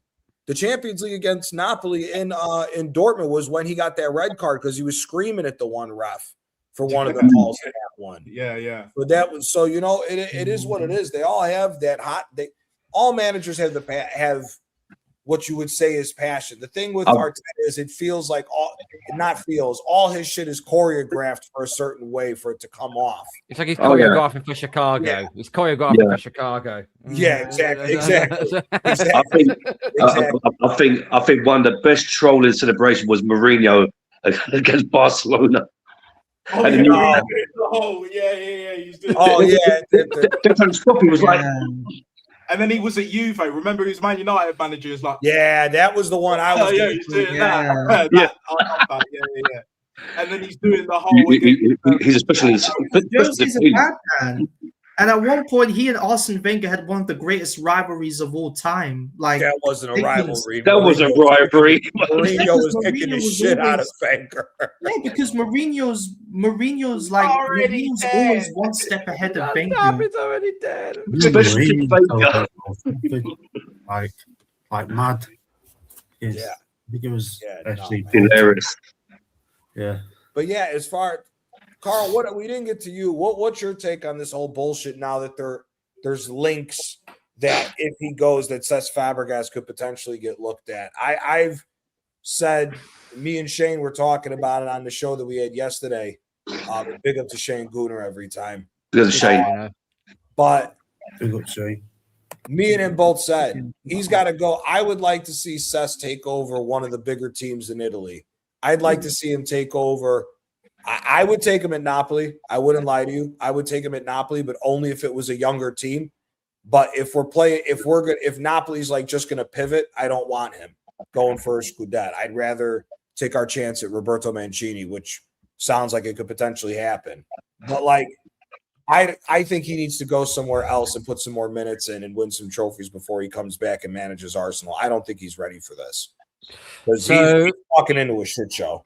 So with Cesc Fabregas, he has got one trait that's better than Arteta's, and that's at least he's gone to a club first, which doesn't really have any pedigree whatsoever. FC Como. He's took them from Serie B all the way up to Serie A, challenging to get into a Champions League spot. He's done an absolute phenomenal job. I mentioned this on my channel. I'm not sure if it was this morning or last night. I think it might have been last night, actually. And I said if Cesc was going to go anywhere, and I agree with you, one of them was Napoli. But the other two I throw out there is Juventus and Roma. Yeah, they're the other two I would throw out there. It's not quite into the elite. It's a little bit below, but that should be the next big step for you as a manager. You've just taken a lower league team up into the top four of Serie A, which is incredible. Now we need to see if you could take a Juve or a Roma or an Udinese or someone like that, and let's see how much you could push them further up to the top of Serie A. See if you could try and hold the stranglehold of Inter Milan and Napoli. Not like you want to, but you get what I mean. And then once he's done that, then you can look about, okay, maybe then Madrid come calling, then maybe Arsenal come calling, then City can come calling, PSG, and then you get the drift and so on. So it's all about building up your stock. All Cesc Fabregas got to do is just build up your stock. Once he does that, he will be at an elite club within the next 5 to 10 years. Just don't try and run before you can walk as a manager, because there's a lot of managers I thought they were good for lower league. They went to a big club and they completely fell off a cliff. It's true. So that's what I'd say. And you've also, although Cesc has done well for Como, hasn't won anything of note. Yes, okay, he got them promoted, but he hasn't won. He hasn't won an Italian Cup. He hasn't won a Scudetto. He hasn't won anything of the sort yet. So he does need to start showing. Although his CV is building, I need to start seeing silverware to go on top of the CV that you are building up. So that's where I go with that. Yeah, I agree. Yeah, agreed. I would take him at Napoli only if we do a reset and we go with the younger team. I don't want him. I would not take him if we're going to do like a pivot, right? Because there's talks that Lobotka is going to leave, but we're going to keep McTominay and Anguissa. If that was to happen, if you're going out to just get a replacement for Lobotka and maybe another striker and another center back, and you're just coming back and running back at the league again, I'm not taking Cesc for that job. I'm going to get a more experienced manager in that department than with that. But if it's kind of like the Sarri project, then I could tolerate Cesc coming to the team. Was there talk of Allegri leaving AC? Was there talk of Allegri leaving AC Milan? That's somewhere Fabregas could potentially go as well to AC Milan. I think that's that a little bit. I think that's bad for him. Big up Zier. Big up Zier. You still hating on my Italian brethren? Yes, I am. But I'll hate on the other brethren as well. Do you think you can beat PSG if you go through against Real Madrid? Do you think you'll be able to beat PSG? What? To be honest, I think it's possible. I mean, we have their but the thing is, we both play similarly to each other, and I know we played them in the league phase and beat them in Paris and that. But I think what separates us two, which I mean, we'll have to find out, but it'd be one of those who gets a red card, who doesn't, yellow card, who doesn't, type scenario. You know what I mean? Because I feel like their tie against Liverpool and even our game in the Bernabeu, our finishing wasn't on. So I feel like it'll be one of those that comes out to fine margins. But I think we should get the W, personally. I think we should. But, bro, that would have been a great final, actually. Great semi-final, yeah. No, I mean, if it was a final, it would have been a great final. Yeah. But we're in the same side, so, bro, I'm not gonna lie. I'm more confident against Real Madrid than I am against PSG.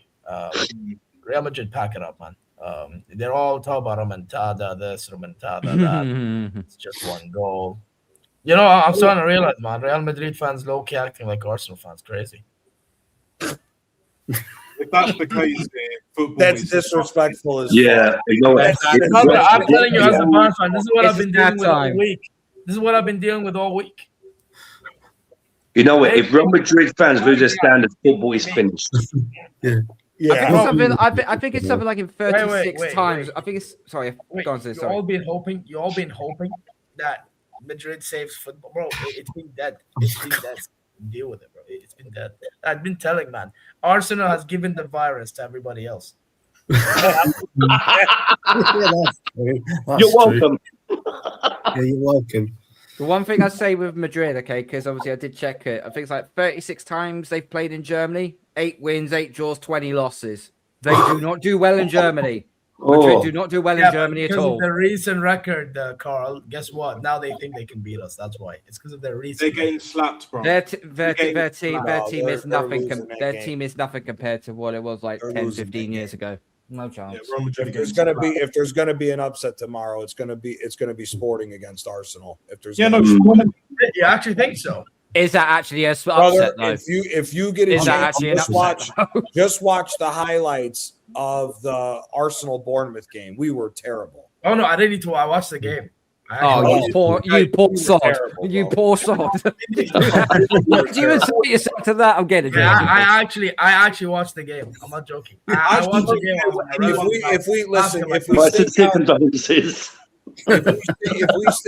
If we stink out and beat and get over the line against Sporting, we're not beating Atletico. We're not beating Atletico. Yeah, but by the way, I thought about it just like a few minutes ago. You know what I think will hurt you against Atletico? You're playing at their gap first.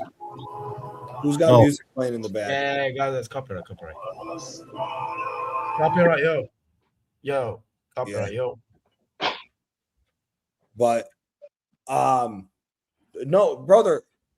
Okay, you watched the Bournemouth game. You see, if we didn't get that penalty, we wouldn't be scoring a goal. We were not going to. We could have played another 90 minutes after that. We wouldn't have scored a goal. Correct. We would not have scored a goal. You're telling me we're going to be the team with possession and we're going to try to go score against Atletico? Not happening. And then if Southampton could do what they did to us in the counterattack, and same thing with Bournemouth, what do you think Atletico is going to do? Yeah, that's how they scored against Barca today. Huh?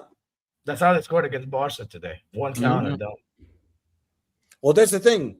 That's going to be the matchup. Ben White versus Lookman. Lookman's going to destroy him. He's getting cooked, bro. Lookman might retire White. Lookman might. Bro, do you know why? Because White. I rate this Lookman guy so highly, and then you tell me. No, he's a baller, bro. He's a baller. Yeah. And we need to hope that Timber's back, but don't worry because Arteta will rush him back. But Arteta will be the Don't worry, guys. He's fine. Noddy Madueke over Lookman, bro. £52 million. Whoever made that. Nah, it's not that bad. You want to know why? It's not that bad compared to us. You know why? Because Lookman, at the end of the transfer window, I don't know if Gianni knows, but his agency actually wanted to Lookman to join Bayern. Wow. Okay. Yeah. And all of a sudden, Ole Gunnar said, "Fuck that shit. Let's go get Jackson on loan." Yeah. Yep. Yeah, because I remember it was Inter was trying to set up a deal to get him, and then it was between Inter and Bayern, and he wanted to go Bayern. And then all of a sudden, you guys chose Jackson. I was like, "Are you fucking nuts?" Yeah. And it was like 45 million. Like, if you want to be so cheap, there you go. So dumb. Yeah. No, and that's the thing. And it's not only just that side. Look at the other side. You're telling me Calafiore is going to stop inform Gio Simeone or not Gio? I think it's Giovanni Simeone or whatever his name is. So No, it's Giuliano. I think Giuliano Simeone. It's the other son, Simeone's son. Yeah, it's the other one. Julio. Julio Gonzalez off the bench. You got him. You got Simeone. Simeone that's going to go up against Calafiore or a possible Giuliano. Okay, Giuliano Simeone. But you got Simeone going up against an injured Calafiore and an injured Hincapié. That's not good news. And then, like I said, the 19-year-old at Leverkusen gave us problems. You think you're going to stop fucking Julian Alvarez and Griezmann with Sorloth coming off the bench? It ain't fucking happening. Don't forget, because they'll target Zubimendi because all he does is pass the ball sideways. They don't need to target nobody. Zubimendi. Simeone, Atletico doesn't need to target anybody. They don't need to target anybody. All they are going to sit back and do the exact same thing they did today. 2 banks of 4. One striker drops deep, and the other one sits up as the holdup. That's all they're going to do against us, and it's going to be on us to go forward and try to pass through these guys. It ain't fucking happening. No. If Eze's hurt, if Eze's injured, if he gets injured again, right? Because he's not healthy now, if he re-injures himself, you're telling me we're going to try to break down that defense of Atletico and be able to tolerate counterattacks with Odegaard or Havertz as the 10? We're fucked. Yeah. We're fucked. What are we talking about here? The manager hasn't said what the situation is with Saka and Timber. We don't know what's going on with that. There was something in the press conference. There was something he mentioned, something about Achilles. Yeah, even better. Even better. If one of them smokes, if both of them smoke their Achilles, they're done for all of next year. Hang on, let me. They're done for all of next year if it's Achilles. Wait, Cole, is that Timber or Saka? That's Saka, mate. Oh, Saka. He's finished. Oh my god. Yeah, he's finished. Anyway, like this is Lego head. This is the legacy of the Lego head. Saka Achilles. Okay. Giorgio Chiellini said about the history of the Tottenham. Yeah, this is the history of the Lego head, bro. Rice is out tomorrow for bang average bombs, bro.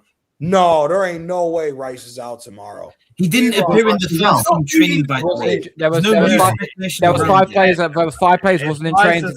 Yeah, funny, he was in training. Yeah. 5 players missed training today. Saka, Rice, Timber, Calafiore, and Odegaard, is it?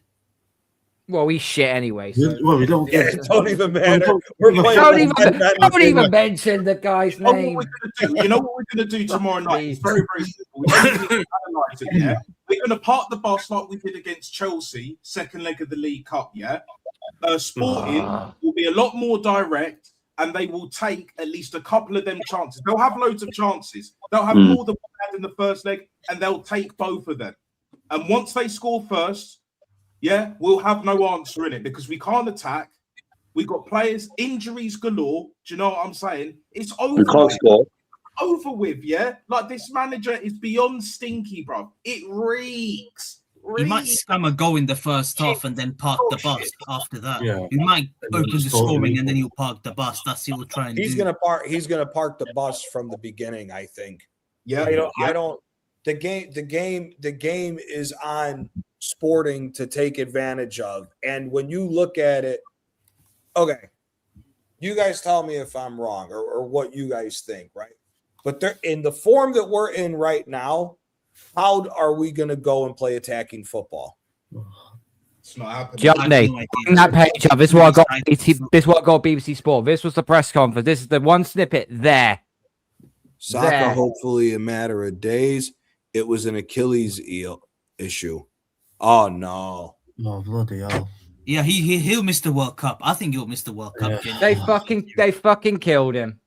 Yeah, they might have killed his career, and yet they still back Lego heads, bro. They still back this fucking. Look at the PR that he gets, still bro. your star boy, bro.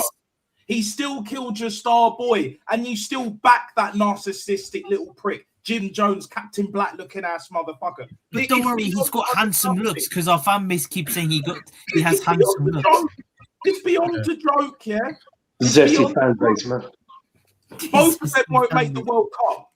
Saka ain't making it, and don't be surprised if Declan Rice doesn't make it either. Yeah, brother. If that's it's everything you need to know this summer, brother, he won't even play the World Cup. He won't even play the World Cup. Do you know?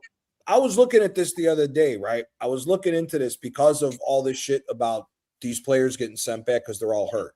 Do you know that if a player gets hurt on international duty and the injury goes longer than 6 weeks, the international team has to pay the salary for the time being of him being hurt? Yeah. Oh, there you go. There we go. You're not in the English national team ain't gonna be paying no £300,000 a fucking week for an injury. That ain't gonna Also, happen. there's two parts as well, Johnny, as well, because obviously they sent Saka and Rice back due to their injuries. They're not going to bring them onto the World Cup for that length of time. But notice that when they come back, they haven't played, or rather, Saka hasn't played. Yeah. I'd say it was clearly covering something up, or rather, the medical staff are trying to clearly cover something up. They've been covering this up for weeks now. And the second part of all this, right? We've all played football before. Let's just put yourself in as the captain, for example. If you're watching Saka get completely freaking ran into the ground, and Arteta is continuously playing him, surely it is the captain's responsibility to go up to the manager and goes, why are you still playing Saka? We know he's not fit. We know he's got a serious injury. He's come off a hamstring tear. We've got to rest him. You can't keep playing him. And it goes back to the captain that should be having a voice. Odegaard does not have a voice. No shit. It should go to Rice. It should go to Gabriel. And that's the thing. If you try and oppress Arteta, you're more likely being benched. But because of that situation with the captain, it's because of where Saka is right now. It's where potentially Rice is. It's where Timber is right now. Okay, but Carl, just question you. Shouldn't the player himself be like, look, boss, I can't carry on. I need to come off. He probably has. Real quick, guys. Real quick. Quadja, I see you got to bounce, my guy. Yeah, man. Quadja, mate. Quadja, take it, man. Big up, man. What's your prediction for tomorrow's game? Listen, obviously we know that Atletico Madrid are in the semi-finals. If we knock out Sporting, then we gotta face them. I'm gonna go for my heart is saying 2-1 to Arsenal. My head is going for a 1-1 draw, but I'm gonna go for what my heart says. I'm going for a stinky 2-1 Arsenal win. And I think we might get a goal from a penalty, or we might wait for someone to score an own goal, because Owen Gonzalez has been drying up. I'm just praying that Owen Gonzalez turns up. I'll go Chris. Yeah, I'll go Chris. Yeah, man. Big up the panel. Big up the chat. Have a good day. And subscribe to Quadra. Subscribe. Yeah, big up, man. Yeah. Subscribe to everyone on the panel, by the way. If anyone has a channel, subscribe to them as well. Yeah, make sure Gianni hits 500 as well. Yeah, absolutely. 500 as well, man. Congrats on 400, by the way. Big up, man. Appreciate it, man. Peace, Quadra. Take care. Yeah, Carl. Big up Static. Yeah, Carl. So shouldn't the player himself be like, look, boss, I can't carry on today, or I don't feel I could play this weekend. I'm just not fit. What do you think? I'm hoping he has gone and said that, because I wouldn't expect Saka to just roll over, let Arteta tickle his tummy and just say, do as you're told and so on. I would have thought that, his hamstrings literally come off the flipping bone, for Christ's sake. He's had to have it surgically. He's had to have it surgically repaired back on. So at some point, even if Saka says that, then surely the other players would have noticed it as well. The problem is that we haven't got a captain who does not fucking speak up. He is a yes man to Arteta, and it goes back to the recruitment side of things again. He put Arteta in as captain. He has Havertz as captain, and then he uses Gabriel and Rice as the back end captains as well when everything goes to shit. Odegaard should have spoken up. If he was a true captain, he would have gone to Arteta and goes, "Listen, stop playing Saka. You're going to ruin his career." Okay, so let me just, not even to try to push back on it, but doesn't that also show that the rest of the fucking team are a bunch of pussies? Exactly. Yeah. As I said, we've got a bunch of yes men. So it's like, see, this is the thing for me, right? The only guys that I actually think have some leadership qualities there is Saliba, Magalhaes, maybe Rice. Me personally, no. I think Rice is a loudmouth for no reason. I think Rice is a loudmouth for no reason. I don't really see a leader there. Just because you get up and down the pitch and you do this and all this other shit, no, that's not a leader for me. Because if Rice was this big figure, he would have. If Rice was this big figure of a leader, he would have gotten everybody to tell the manager to fuck off with the injuries. Because what are you going to do? You're going to bench everybody? Yeah. That's like for me, I don't believe this whole hype thing about Rice. Like for me, again, say in an imaginary world at the end of the year, PSG come in for Saliba. Saliba could very much likely end up becoming a captain for PSG. Mm-hmm. If you know what I mean. It could maybe go to one of the midfielders. Maybe it goes to up to Dembele. But you could potentially see like Saliba going to become a captain there. I could see Gabriel Magalhaes, if he left, being a captain anywhere else. But at the same time, the captain's supposed to be the one to be that connect between the team and the manager. And to like what your point is, Carl, Odegaard's too much of a bitch, but so are all the rest of these guys at the same time. This is why he's a fucking lunatic, bro. Like this manager won't listen to no one. He's basically the mini Suge Knight, just without the fear factor. Do you know what I'm saying? Like you can't tell that cunt anything, bro. You can't tell him nada. Do you know what I'm saying? You look how he treats fucking AirPod Albert and fucking Gabriel Heinzer. Do you know what I'm saying? Like, you see what's going on with that shit. Like, there is no amount of bollocks in this football club. Fans, players, backroom staff, even the manager doesn't have it, but the manager throws his very tiny weight around. Do you know what I'm saying? Can't be told shit. He's got Josh Kroenke in his back pocket because he's finessed him with his whole snake oil salesman like pitch. Do you know what I'm saying? Andrea Berta's coming. We'll see Wagwan in the summer. Do you know what I'm saying? If he don't do what's required or he walks, it's fucking Kroenke out, bro. Because this shit has to end. We need divine intervention, which is why I've said earlier, the football gods, they need to do their fucking... We're literally praying on the football gods. Right here, right now, Fat Boy Slim settings, We need only the football gods can save this football club, Bro, at this point, we need the Messiah. At this point, we need the fucking Messiah, not just the guy. Jesus, he can't do shit, bro. You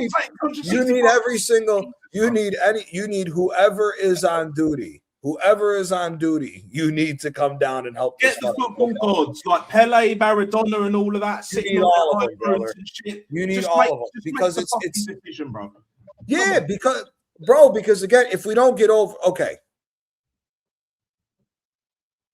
we don't get over the line this year, how long do you think it still takes for us to get over the line and win the league? Would he eclipse Sir Alex Ferguson's drought when he first arrived at United? 86 to 93. He did win an FA Cup in 1990, but he would have got sacked if he didn't win that.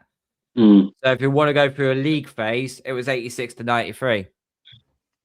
So right, but if Arteta doesn't win anything this season, then he would have leveled Ferguson's six-year drought of not being able to win the league. Oh, whether it's the old Division 1 or the inaugural Premier League at the time. All they're taking in.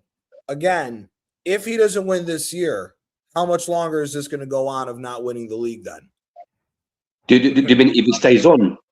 Yeah, it doesn't matter if he stays on or not. How long is it going to go? Realistically, we don't win this league this year. A World Cup comes in, right? To this point, to what Toronto Gooner put in, and big up to Toronto Gooner, if it is an Achilles and it's a real Achilles injury, he's out for a year. Oh, he's out for a year. No matter what, he's out for a year. This happened to all the best basketball athletes you could think of. Kevin Durant was out for a year. Kobe Bryant was hurt. All these guys, when you get an Achilles injury, you're done for a year. It don't matter. It does not fucking matter. So, and it not only doesn't matter, but an Achilles is pretty much the career killer because you're never going to push off that leg the same way, and you're always going to be worried about it at the back, in the back of your mind. An Achilles is even worse than ACL. Guys have come back and still been great players with an ACL. Achilles is a different fucking ball game. They killed TT's career. Achilles killed TT's career. Exactly. Yeah. When he was and that's what I mean. So when you look at all that, taking all this into consideration, right? If Arteta stays on a year, let's say by somehow he finesses the system again and he gets an extra year on as a manager, right? And let's say he doesn't win again the following year, and now it's a guarantee that he's gone. If you don't sack him this year, you still can't put an amount of years of what it'll take to win because a new manager is going to walk in and have to deal with all the dead wood. If Saka's got an Achilles problem, you're eating that fucking contract. Nobody is buying Bukayo Saka, whatever you're taking, if an Achilles is torn, unless you're eating the contract and he goes somewhere for free. So you're eating that fucking contract whole. So now you not only have that, but you have how many other fucking players are dead weight on crazy wages that you have to get rid of, you have to take a loss on. And then you have to start the whole process all over again of looking for players while also hoping that some of the good ones can be picked to maybe last. But at the same time, the next question then becomes, who really wants to stay for another fucking rebuild? Exactly. That's the question. Yeah. Because legitimately, Saliba and Magalhaes could both say, you know what? Go fuck yourselves. They get into any back line in the world. Any team that would want them, that has the money to pay for them, they start for them. If Magalhaes said he wanted to leave, Magalhaes is going to get picked. Magalhaes is going to get picked over Magalhaes will get picked over Bastoni for Barcelona if they got the money to come and get him. Also, John, as well, I reckon if Saliba and Gabriel leave, I could see Timber thinking, you know what, I'm out of it too. Yeah. And that's what I'm saying. You have teams that can come and get these guys. People act like there's no bigger team to go to. Brother, Saliba could go right to PSG right now. PSG got the money. You know they got the money. If they go back-to-back Champions League, what are we talking about here about money with them anyways? They could piss 100 million euros to buy Saliba. They could piss that and be fine. I think it depends on the manager that we get in ultimately. Yes, we will need another rebuild regardless because Lego headers ran these players into the ground. They're beyond spent. So it will probably take the quickest it will take is probably a couple of years with an elite manager. But if we get like an Iriola or a Cesc Fabregas, all them managers that I don't want, even a Glasner and a Matthias Giselle that I rate, it will take even longer. It will take another 5 years. So if we get an elite manager, 2 or 3, if we get a few levels down, then it will take another 5, 6 years. Do you know what I'm saying? That's where we're at. And yet these fucking pricks still want to defend Lego Head, bro. They still want to, and they've destroyed. Sorry, Antonio, they've destroyed Saka's career. If this is true with the Achilles, he's done. He's done. No more excuses. Nat, on that, his contract, bro. Let me ask you a question.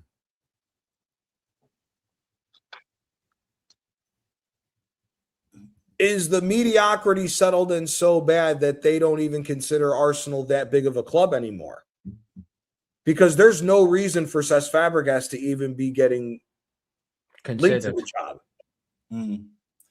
I think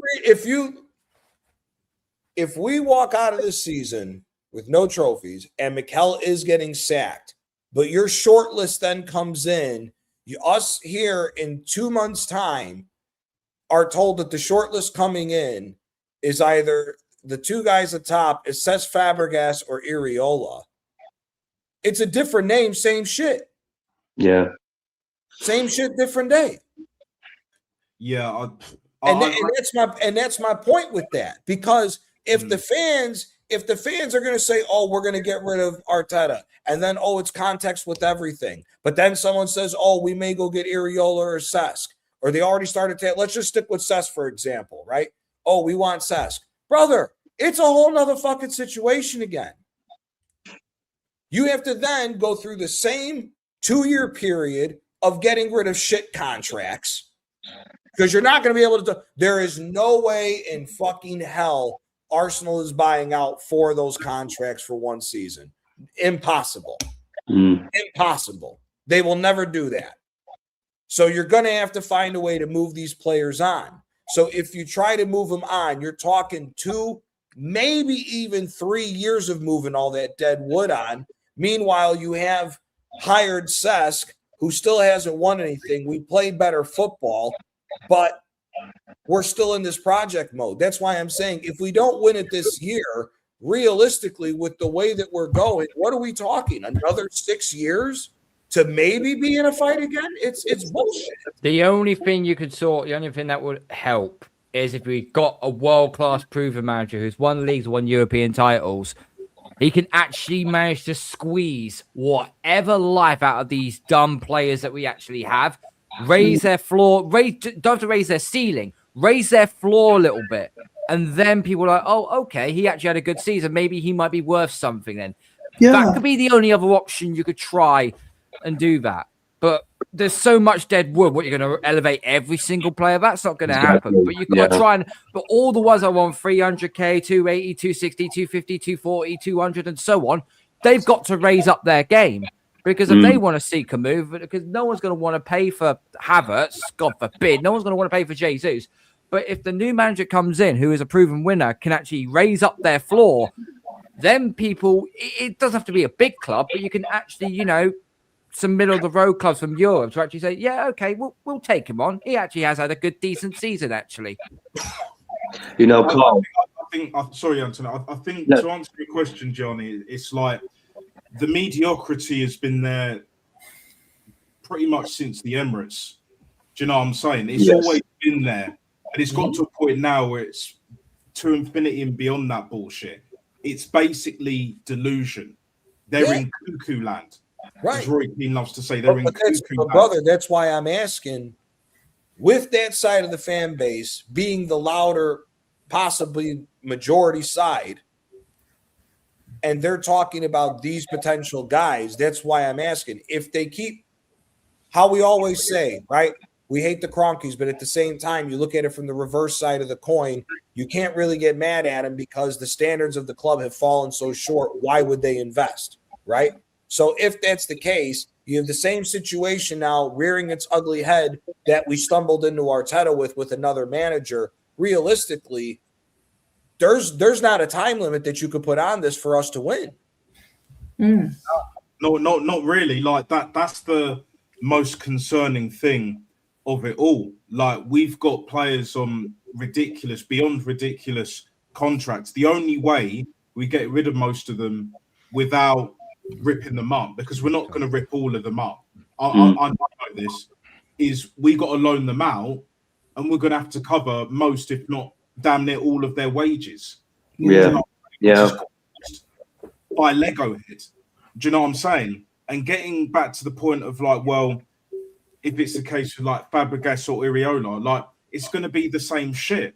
Yeah. Like the only way, like Carl was saying, the only way is a world-class elite level manager. And if we want to keep the likes of Gabriel and Saliba in particular, there's no other way. See, all of these tippity top gooners, Arteta-inners and all that bullshit, yeah? They're going to start to realise, we have a saying, yeah? If you don't know, you go and feel, yeah? If you don't know, you go and feel. With my Jamaican message and all that shit, yeah?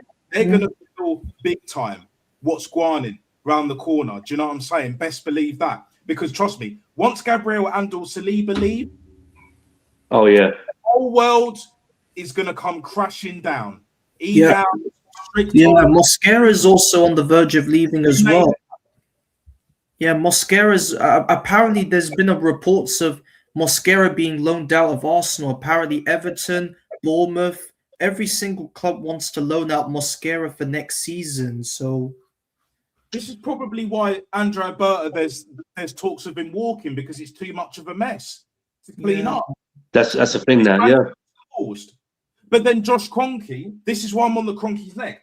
If you don't know anything about football, and you want to hire, Edus and all of that shit, you got to make sure it's sustainable long term. The truth of the matter is, Lego Head has been winging it for fucking years. Now it's at a point where it's beyond unsustainable, and Kroenke's like, oh shit, I fucked up big time, innit? Arsene Wenger towards the end was bad, but this is 10 times worse. The wages are worse. The quality of players are way down. Do you know what I'm saying? That people don't understand how bad we are, and all this gaslight, all this, exactly, Antonio. All this bullshit, the overly positive, online majority, because I don't believe it's the overwhelming majority across the board now, because the streets are Arteta out. As big up Rashid, he always says this, the streets are Arteta out, they've had enough. A lot more of the match-going fans, especially the away fans, they've had enough. With the football, with Arteta, with the whole circus, Trust me, he's not going to last much longer. I said at the very latest, he'll be out by the end of the year. So if he does stay in the summer, he'll be out by the end of the year. Because these players, and especially if Gabriel and Saliba leave and like, fuck you, Arteta, I'm gone, and all of that shit, be prepared, bro. Be very fucking prepared. Do you know what I'm saying? Like, it's not looking good. It's not looking good. But also, by the way, quickly, I heard him say he's on fire. yeah. He's on fire. He has no fear after all the ballings. Wow. I've had that twang song from like the 40s. It's got to set the world on fire. If you've ever watched, if you've ever played the game Fallout before, you know what I'm about. I know Fallout. I know Fallout. Yeah. You know what? Just to feed on what Carl and Nat said, it's a mess. Like I said, we've got players in the danger zone. If a new manager comes in, he has to deal with the players who are injured. And like you said, Nat, who's going to buy these injured players, i.e. Saka? High wages, unless, like you said, Nat, they get loaned out. Because if they get sold, number one, no club is going to be paying those wages to these muppets, if they get sold. And also, these players, the ones who are dead wood, have to swallow their pride and take a pay cut, possibly, right? And also as well, Nat, you said about the rebuild and everything. When you said it could take maybe a few years, are you talking about a rebuild where there'll be no trophies? Or do you think, maybe there'll be a League Cup here and FA Cup there? I think it'll be more like FA and League Cup. And I'm talking with an elite level manager in terms of the fixtures. If it's not, if it's Fabregas, if it's Glasner, Iriola, all of that, it's going to take longer. Yeah. Most likely without the trophies. That's my concern. And that's on Kroenke, innit? Because Kroenke, bearing in mind, look, I don't blame him for taking the job. We'd all take it. Like I've said before in this channel, if we were offered 5 mil initially to knowing down the line we get a bump of £15 million a year, we'd all take that shit. Of course we would. Oh, yeah. I'll be in the wilderness, bro. Do you know what I'm saying? I'll be in the country. You wouldn't see me again. All of that shit. Do you know what I'm saying? I'm chilling. I'm cool. Do you know what I'm saying? Like, but at the same time, when you don't know about football and you don't have the right people in place to guide you, do you know what I'm saying? Because Kroenke seems to me like that kind of guy where he's more on the feeble side. Do you know what I'm saying? But at the same time, he's stubborn, and he's got that little bit of arrogance where he's just like, you know, wrong and strong kind of arrogance. Do you know what I'm saying? No one's going to tell me what to do, blah, blah, blah, until you get a fucking Lego head that just bullies the fuck out of you because he knows you're a soft you. Do you know what I'm saying? And that's the situation we're in. Well, not only that, because they're not football people. Yeah, they have sports clubs in America. That's different, but because but they're not really football. Josh said that he and his family are consortiums, like they are business people, like they're not football people, they're consortiums. Yeah, there you go. Yeah, this is what he said in his interview. I think it was when we, that was when we lost the Europa League to Chelsea, and then we went and hired Edu as our technical director. And then Josh Kroenke was coming out saying that, oh, we're not actually owners, we're consortiums, we're accustomed to the football club and the structure. And whenever I speak on behalf of my family and my father, and when my father speaks, he speaks on behalf of me. I'm trying to sound like an American. I'm trying to sound like Josh. You do great, mate. You did a good job, Mason. Yeah. I bought it, mate. I bought it. Yeah. But what the point I was making, guys, is that when you own a franchise, but if you own a football club, consortium, whatever, if you don't know about the sport, hire people that do. Why did it take him 6 years, pretty much, to get Andrea Berta in? He should have been one of the first appointments. That's not. I know from a business standpoint why he's made certain decisions. And on paper, you know, looking at it, you know, at face value, I could see why he would do that. But the problem is when you're trying to do it all on your own and you're putting faith in a rookie, bro, this ain't American sports. No offense, Johnny, but it just doesn't operate the same way. You can't just wing it and just hope and pray with the whole American dream bollocks to thinking it's going to work. This is England, bro. And I'm not talking about the TV show/film, innit? Like, this is English football, bro. It's different. It operates different. Very different. That the Americans do. Do you know what I'm saying? Like you said, Johnny, many times before, it's nowhere. What the Premier League makes alone is nowhere near what the NFL makes, what the NBA makes, what the MLB makes, the NHL. Do you know what I'm saying? Not even close. Bro. Even fucking lacrosse. Do you know what I'm saying? It's just not the same stratosphere, bro. Not in the same. Real quick. Zero, I see you got a bounce, brother. Appreciate you stopping by. Big up, Zia, my man. All right, Simba, take care. Big up, Zia. You want to shout your channels out, brother? Zero Talks FCB as well. Do watch along tomorrow for the Madrid game. Zero Talks football, Zero Talks wrestling. Anyone's interested? It's that simple. But yeah, big up to every single one of you. Subscribe, like to all the content creators, and subscribe and all that stuff, man. You know what I'm saying? So yeah, take care. And good luck for your team, by the way. Good luck. Big up, Zero. Good luck tomorrow. Finish him off. Finish him off. Just go around Madrid.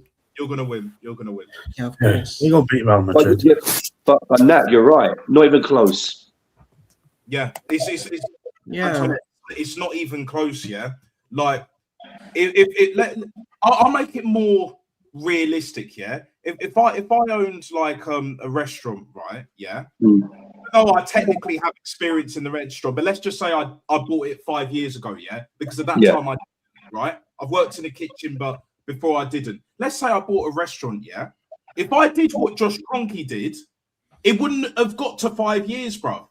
Mm. It will get to 1, especially in and around London. Do you know what I'm saying? You've got to have close down. business around you, whether advising or in certain roles, like executive roles, supervisor roles, manager roles, etc., etc.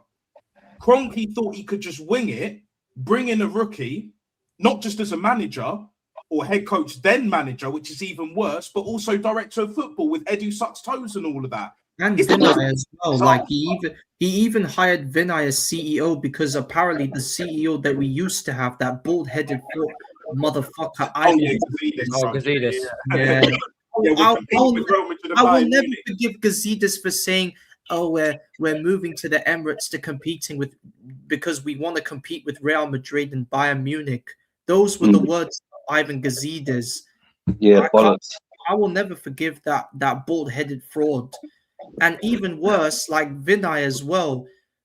The one thing I despise Vinay for was the fact that on the 12th of January, when we were currently top of the table, he said that, "Oh, it doesn't matter. Our main objective is top 4." Yeah, I remember that. Yeah, not the Premier League title. We care about top 4. That was the quote that Vinay came out with, and ever since then, this is what this football club loves. They just love peddling out that top 4 is a trophy. Arsene Wenger even said at one point, he said that top 4 is like a trophy. That's where it started. Yeah. That's what killed this football club's mentality. Of course, completely. yeah. Top 4 is a trophy, which is why they only care about league finish, bro. Yeah. If you're mid-table and at the bottom, even if we're in an FA Cup semi-final or final, like Wigan were at one point, yeah. Oh, it's unacceptable. Oh, we need radical, mad changes, yeah. But when we're top, for now, players ran into the ground. This manager losing his mind, yeah. It took you to fucking April, bro. Statistically, our worst month and this manager's worst month, like you were saying before, Carl. Like, right? You know it's done. You know we're cooked. You know we're cooked. And then when you have the likes of Egal saying, "Oh, we're worried now," Christian, we're worried. Stricto's like trying to defend this manager to death, which at least he's consistent, a bit like Ty, isn't it? Consistent. Like it's the truth. At least they're going down with the shit, bro. At least they're going down with all 4 wheels off at this point. Do you know what I'm saying? But with Egal, he don't have the stomach, he don't have the guts, he don't have the fucking bollocks for that. He does bitch fucking made, bro. And I'm done with all of them. I'm done with all of them motherfuckers. Hearing the excuses. Anyone else? You've even got Sophie from the Highbury squad. Big up Sophie, yeah. She's for even questioning it. She just says it in a better way because she's really trained and her background and all of that. When you have Sophie saying what she said, when you have Sophie saying what she said, it's the rap. Yeah, because Sophie understands the meaning of what we should be doing as was she going back and forth with Stricto the other day? Yeah, she was the one. She actually legit offered, and Stricto had the audacity to tell her to shut the fuck up. Yeah, she responded. Then she responded about shut the fuck up, and the whole panel just fucking prolapse. Yeah, I respect women. Like, we all have to respect women. You've never told a chick to shut the fuck up? Oh, yes, I have many times. Oh, yeah, me too, yeah. Do you know what I'm saying? All of that. Like, bitch, shut the fuck up. Do you know what I'm saying? Like, disrespect women. She gave me a black eye, but I did say. What I don't like about Stricto is that he takes things too personally because when Northside was calling him out, Stricto was just like he was just saying these like he just started like saying a lot of rude stuff about Northside, and then Northside big up to him. He just basically cancelled Stricto and just said what he had to say about Arsenal. So I just don't know why Stricto takes things too personally with people. He's an idiot. I know, because Northside was speaking facts about Arsenal, and then Stricto said, "Oh, you don't know what you're talking about, Northside." Like he just wants to start a fight with Northside. He wants to start a fight with anyone. Yeah. And this is the same guy that threw his season ticket at one point when Unai. Oh, yeah, I remember that. Yeah. We will not forget. We do not forget round here. Do Do you know what I'm saying? Actually, you know what? One question for you guys, all right? If Arteta leaves or gets sacked, how do you think these zesty fans would feel, and what would they say? But also, what would the pundits say? The Keowns, the Ian Wrights, the Carragers, the Gary Nevilles, and all them lot. They'll probably do a 180 PC version. So they're not going to say, "Oh, it's the right decision," blah blah blah. They'll just be like, "Look, he's taken us this far, blah blah blah blah blah. Maybe it was too much for him at the end of the day." That kind of rhetoric. Do you know what I'm saying? They're going to kill him softly in a way, while still trying to give him props. That's how they're going to do it. The Strictos, the Christians, the Egals, they're on that same path. Do you know what I'm saying? Because they either want to get famous or they want to do the clout. Either way, or a bit of both. That's what we're dealing with in this circus-filled fan base. Even Jess as well. Jess is another one too, guys. Let's not forget her because she's been the biggest Arteta defender for years. Positive Dan too. Positive Dan. Positive Dan too. Like, joke. Fucking, I can't stand her. But either way, look, it is.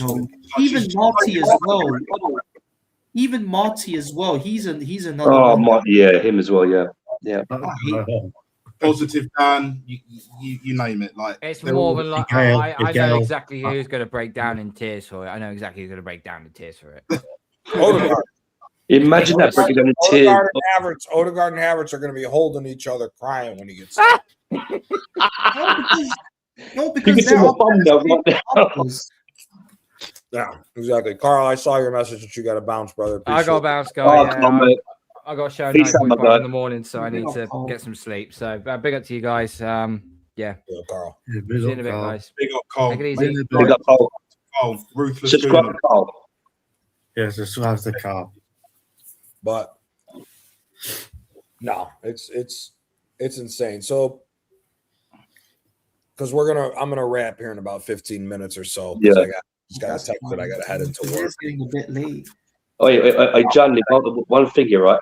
It's all over Facebook, but I know it's a lot of bollocks, yeah. You know, like about this thing where like Italy could still go to the World Cup because of Iran.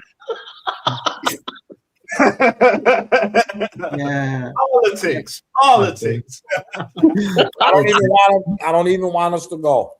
I'm just watching it on TV. And Gabriel Jesus, if you want to go to the World Cup, you're not going. You're just gonna go as a spectator. You're just gonna watch it.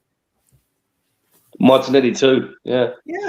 But the reason is Martinelli has to play in the World Cup because Rodrigo is injured. Remember, so Martinelli. Shout out Benji in the chat. He goes, "Reverend sign up for that." Benji's Bosnian, and we were messaging after. Macy. Yeah, what's up, Antonio? Macy, look, the downfall of Brazil. I mean, think about it. In the old days, right? I know. The Rivaldos, the Ronaldinhos, Ronaldo, Adriano, Ronaldo.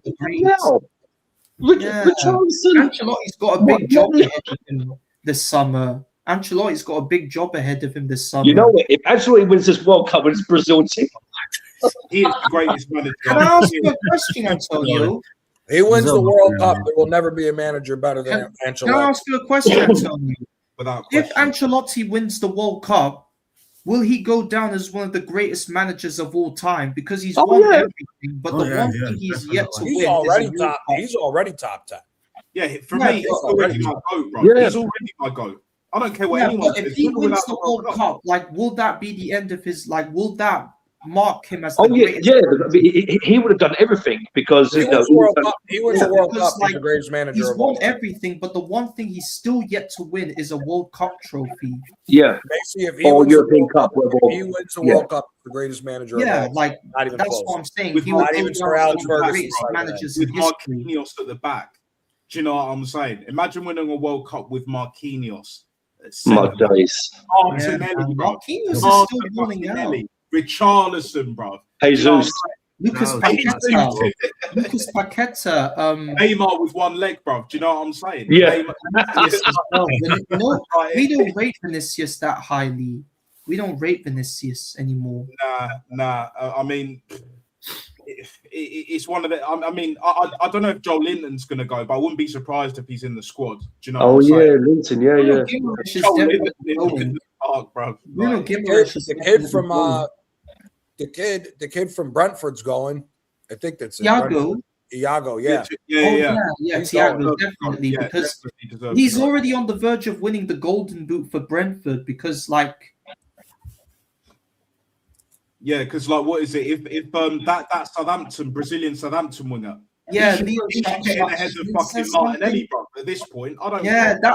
he's the Yeah. same guy that balled out in the FA Cup against He has us. to be in ahead of him. Like, I know. I cannot believe that Southampton have a Brazilian in their squad, and he just joined the club from Heidenheim in the summer. Like, Yeah. and Southampton won again. They won 3-0 against Blackburn to like move even closer to the promotion. they won 5-1 last week as well. So Southampton are playing decent football under this new manager, and this manager is even younger. You know, I remember back in the day when Southampton had great players coming up: Chamberlain, Walcott, Van Dijk, Nathaniel Klein, Adam Lallana, and all them lot. Ricky Lambert, Jose Font, like all these. Yeah. Like, even that was a good team back then. Yeah. Even Gareth Bale was at Southampton, same time. Yes, yes.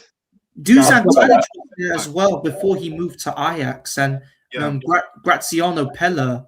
I remember he scored that bicycle kick when he just took a touch and he just flicked it over the top. But even before that, Antonio, just very quickly, you had Matt Letizia, and then you had Alan Shearer. Yes. In the end as well, moving from Newcastle. So it's you also had Sadio Mane. He played for Southampton before. Yes, he did. Yeah. Yeah. Like Mason, you said about Graziano Pelle. Yeah, he scored that bicycle kick. Johnny, a nightmare for you, dog. To recap, yeah, the 2016 European Cup against Germany, the penalties. What did you do to Noah? He's good. Remember he did that to him. And then you missed the penalty.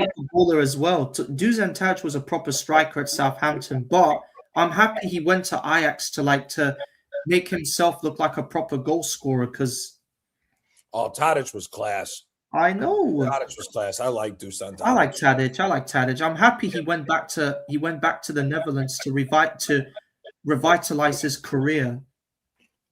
As a number 10, he can play on the left as well, second striker if need be. Yeah, he even made a partnership with Hakim Ziyech at one point, and them two were cruising together in the Champions League. It's so sad that Ziyech's career fell apart because he was such I know. Yeah. They always sell their best players. They always get rid of their best players. Like that 2019 team, they should have beaten Tottenham. I don't care what. Yeah. Oh yeah. Frankie de Jong, they had Matthias de Ligt. They had Matthias de Ligt was the youngest captain in history. Yeah. They had Donny van der Beek. They had Daley Blind, Casper Dolberg. Ziyech was there at the time as well. Casper Dolberg was there. Daley Blind. I think the Brighton right back was there. Veltman.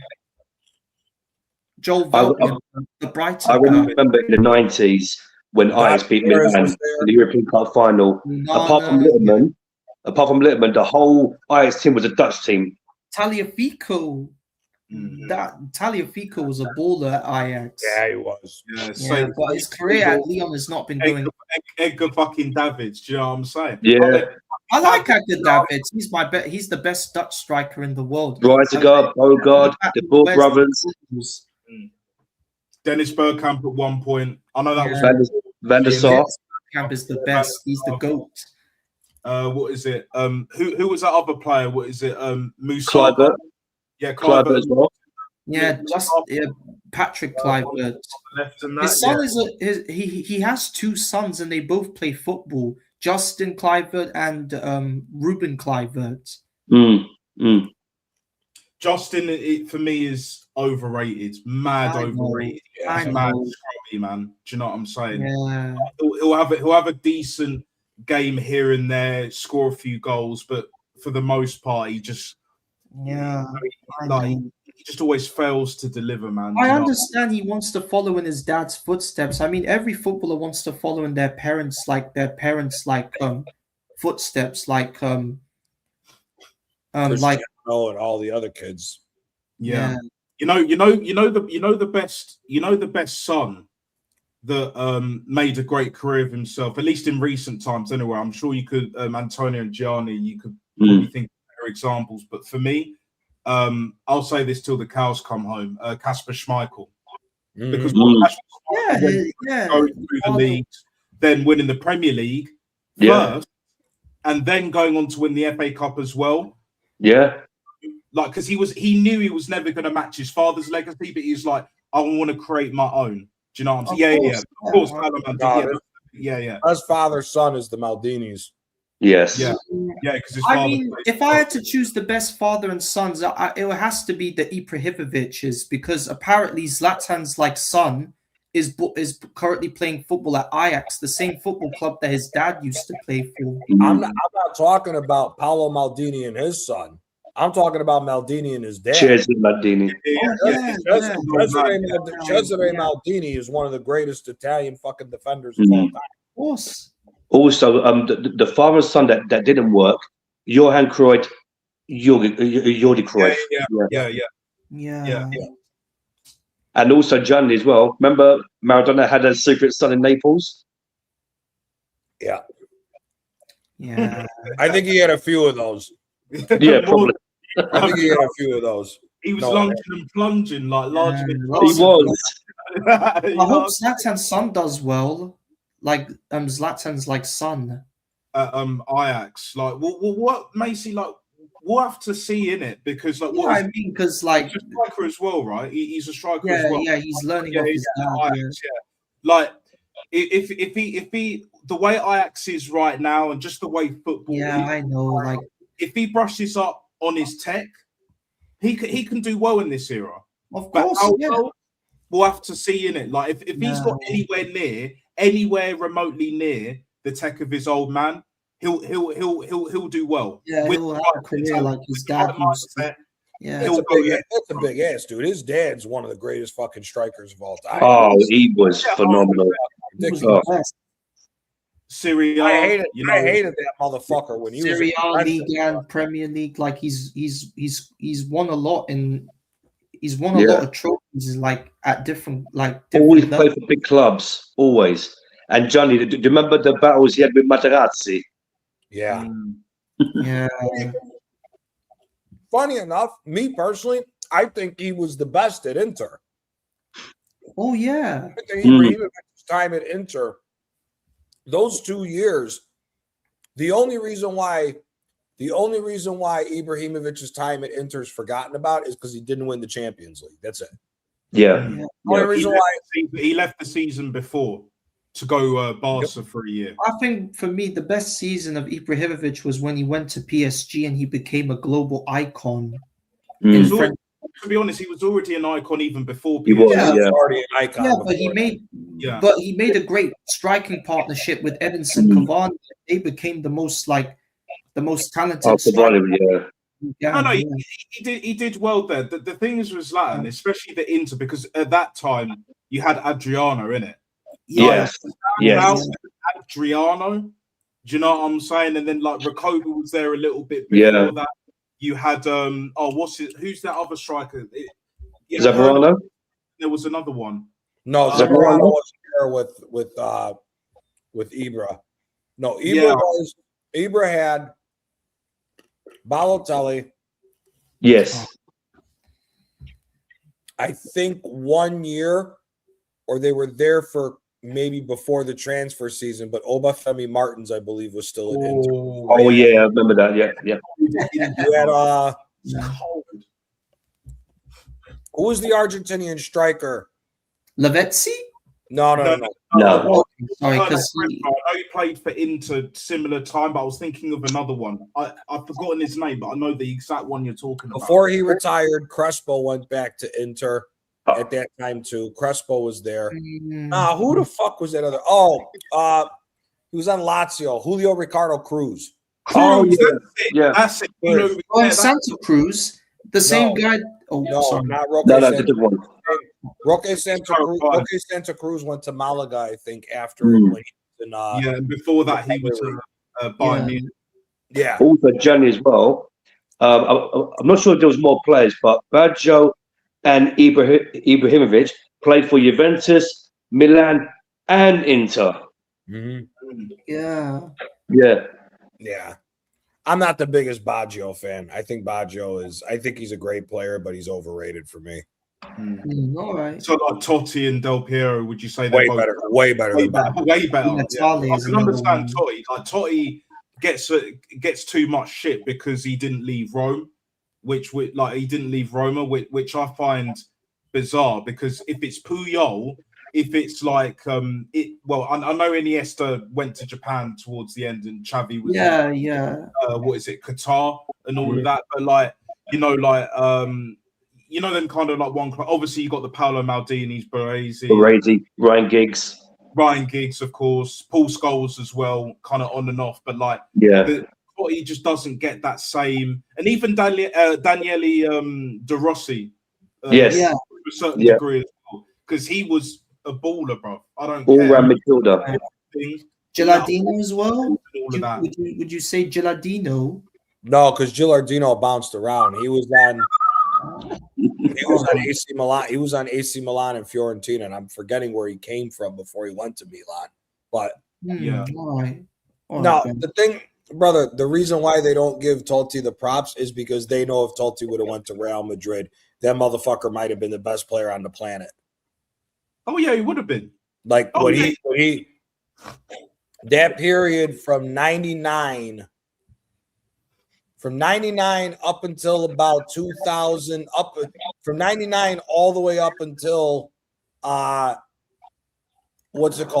2010, when Inter did the treble. That whole time frame, he was unfucking believable. Yeah. What he was doing what he was doing with Rome.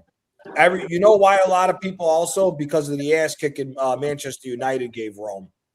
That's another reason why. That's 7-1. But they just didn't have enough players that could complement. Like, Daniele De Rossi coming through just before that, like sort of like early noughties, innit? Do you know what I'm saying? Or more like mid noughties, innit? And then like Montella was there. And Totti's been there since like 93. And then like you had like the Capus and all of that, you know. But that's the thing is Rome went cheap. Rome tried beating Inter, but Rome went cheap. If you look at the difference of players that they had. If you look at the run, when they're trying to chase down Inter, their front line was that Mancini, it was Tadei, you had Jeremy Menez. He was class. He was You had Jeremy Menez. Yeah, Jeremy Menez was a proper French baller. Yeah.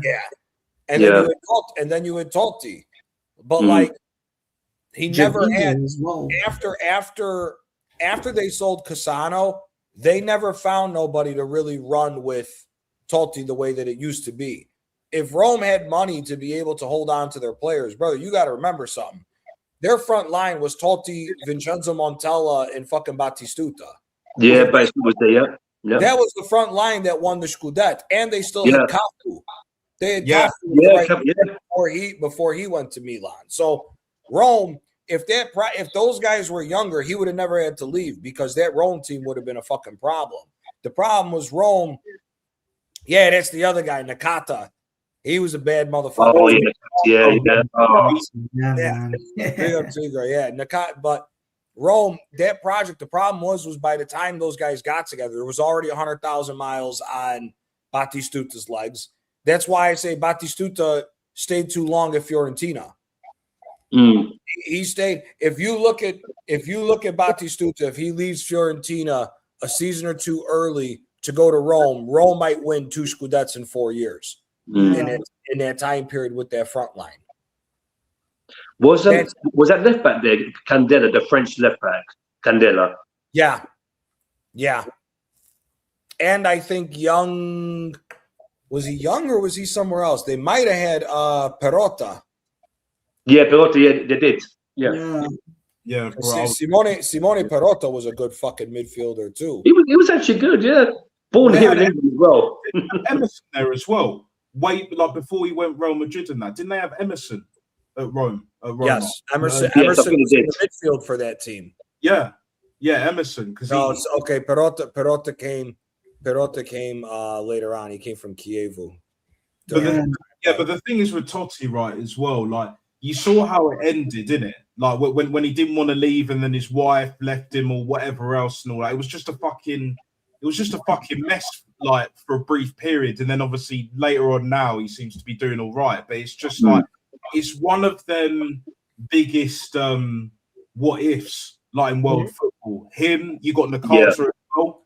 He was like Asia's biggest star, Nakata. Yeah, it was as well. I remember he played for Parma as well. Like that guy, you know, that whole World Cup in Japan, they were gearing it around him, but it was the Koreans with Park Ji-sung and you know what? That Parma team in the old days, though, the Parma team, Buffon, Zola, Brolin, Asprilla, who else was there? Enrico Chiesa. Yes, yeah. What a team. Sensini. Is this Parma team still the best, or is it not not compared to the old Parma? Oh, nowhere near. Nowhere close. Nowhere close, mate. Go watch the Napoli. Go watch Parma Napoli. Was it last week? Just watch your old games on YouTube, bruv. Just watch them.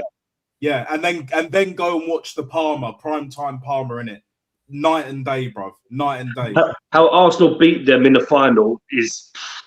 Yeah, they had Gianfranco Zola in there as well. Along with everyone else. He went to Parma after his stint with Napoli. Yes. Yeah. It's wow. It's levels, man. It's levels. It's you see like how today's football can't compare to then. Yeah, because the olden days are much close. Brother, hold on. You're gonna laugh. What's up? You're gonna laugh. Hold on. Keep going. I'm gonna find something for you guys. Yeah, because as you said, the older generation was much better than the generation that we're in right now. Because this generation for me is just it's in the way it's wasted now. If we sat here and we wanted to name all the legends of the old days, we could name 100 names in 1 minute. No problem. Yeah, of course. No problem. Legend. No problem. Like we've got to be content with fucking Noddy Madueke when you don't even have to go that far back. Nico Pepe was better. As much as he was a scrub, Javinho is better than Madueke. Of course, yeah. He didn't. But people want to say that. Oh, but Madueke's headband is better than Javinho's headband. He was a bit scrubby when he came to us for some reason, but he was. I know it's just. Do you know what I'm saying? Similar time to like Eden Hazard. We should have gotten Eden Hazard, but instead Wenger wanted Javinho, so that's why. Yeah, Freddie Ljungberg's better than Noni Madueke. We can easily, just from Arsenal alone, with every single winger, wide player, even midfielders that can play out wide, or what vice versa, like the Ox, is better than remember what one fan base used to say? One fan base used to say, "Oh, but Kai Havertz is better than Robin van Persie." Oh, get out of here! Robin van Persie was an elite striker. I'm just sick and tired of our fan base comparing the players that we have now to the players of the past. The players of the past, the current players. But you guys must admit, though, we had absolute scrubs back then. Shamak, Squillaci, we had Fibisanogo. Lord Bentner, bro. Fucking hell. You know, I don't think scrubs. Squillaci was a bum in the Premier League, but he was good in Ligue 1. He was good. He was a solid center back in Ligue 1. He just didn't work out in the Premier League. He got in too late, just like Kim Kallstrom, the geezer with the broken back. The broken back. Yeah, exactly. We got in years too late. Do you know what I'm saying? Years too late. There's a number of examples in it. Do you know what I'm saying? Do you know how lights though? Do you know how lights was Mertesacker? It's just that he was too slow. We got him too late as well. Because he was doing well at Werder Bremen. We got him. Yeah, of course. Per Mertesacker was like Thomas Rosicky. Like yes. I would have got him a few years even before that. Do you know what I'm saying? Yeah, Like, of course. Even I never liked Rosicky, if I'm being honest with you. I was never a is big it the Pavel Nedved vibes? Is it just too much? I have to ask, innit? Because you know what? When did we get Rosicky? Was that 08? It was I 06. think so. Yeah, I think 06, we yeah. It was like right after the World Cup. 06 When you or won it, yeah. When you guys won it, Yeah, right. after what? Yeah, yeah. Because he was at Dortmund at the time. Yeah, no, and he was a killer at Dortmund. Yeah. He was a killer at Dortmund, but it was just, I don't know. Arshifin as well. Was it the season? Like it was though. No, you know what it was. I hated the fact that we chose Rosicky over fucking Nasri. And then we got him the following year. Yeah, no, I hear that. Yeah, of course, we got Nasri. No, we got Nasri, but then we let him go. We let him go to Manchester City. Man City. When we should have got rid of fucking Rosicky. I used to write a whole list of players that I wanted, and I think Rosicky was one of them, but he wasn't my first choice. I wanted Frank Ribery in it. Ribery, yeah. I wanted him over. I think that was the season when we bought a reject from Chelsea, if I can recall. Gallas. It was Gallas on deadline. Yeah, it was Gallas first who came to Arsenal. Yeah, went the other way. Wearing number 10 shirt in defense. I think that was the year when we let Ashley Cole go to Chelsea. In exchange, we got Gallas as a replacement. You know what, Macy? I reckon like when that happened, things started to go downhill from there. When Ashley Cole went. Yeah, Cole was balling out at Chelsea. We knew this was going to happen, Antonio. It's a shame. Best left back. He was the best left back in the world. I'm being honest. Yeah. He was the best left back in the world at that point. Yeah. Remember Silvino ran Broncos as well? We had a left back. Yeah. Bronkhorst was my guy. He scored that banger against what's his face? He scored that banger in the semis against Uruguay. Goal of the tournament. Left. That long spot. That fucking Jabulani ball, yeah. He hit it sweeter than even Diego. Diego Forlan was player of the tournament, rightly so. But that goal, no one has hit that ball sweeter to this day, bro. To this day, like, GOV just one strike. Woo! Off topic, but Gianni, what's your top Chicago style pizza? And have you had Pequod's? Pequod's is dog shit. Pequod's is suburbanite heaven. Pequod's is a famous pizza place in the city of Chicago because of suburbanites who are not from Chicago. I don't like Pequod's pizza, to be quite honest with you. For me, it's Vito and Nick's on 87th Street. And then right after that is Phil's on in Bridgeport. But I'm not a fan of Pequod's pizza. And the best Chicago style pizza is tavern style. That fucking deep dish is bullshit. But if you're in the city, try Phil's Pizza that's in Bridgeport, or try Vito and Nick's on the south side. Those are further south side. Those are the best pizza joints in the city. Not this Lou Malnati's or all that other shit. Where's that place at Nella's? Was Nella? No, you mentioned the other night. Nella's. It's on the south side. It's like a 15-minute drive from my house. Okay. Oh, nice. I'm there once a week. I don't blame you. Yeah,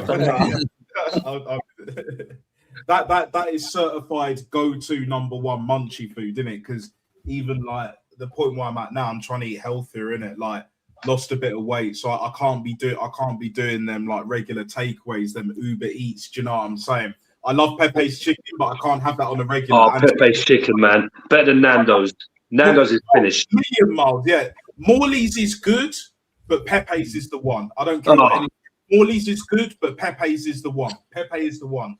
Across London, wherever else they have it, yeah.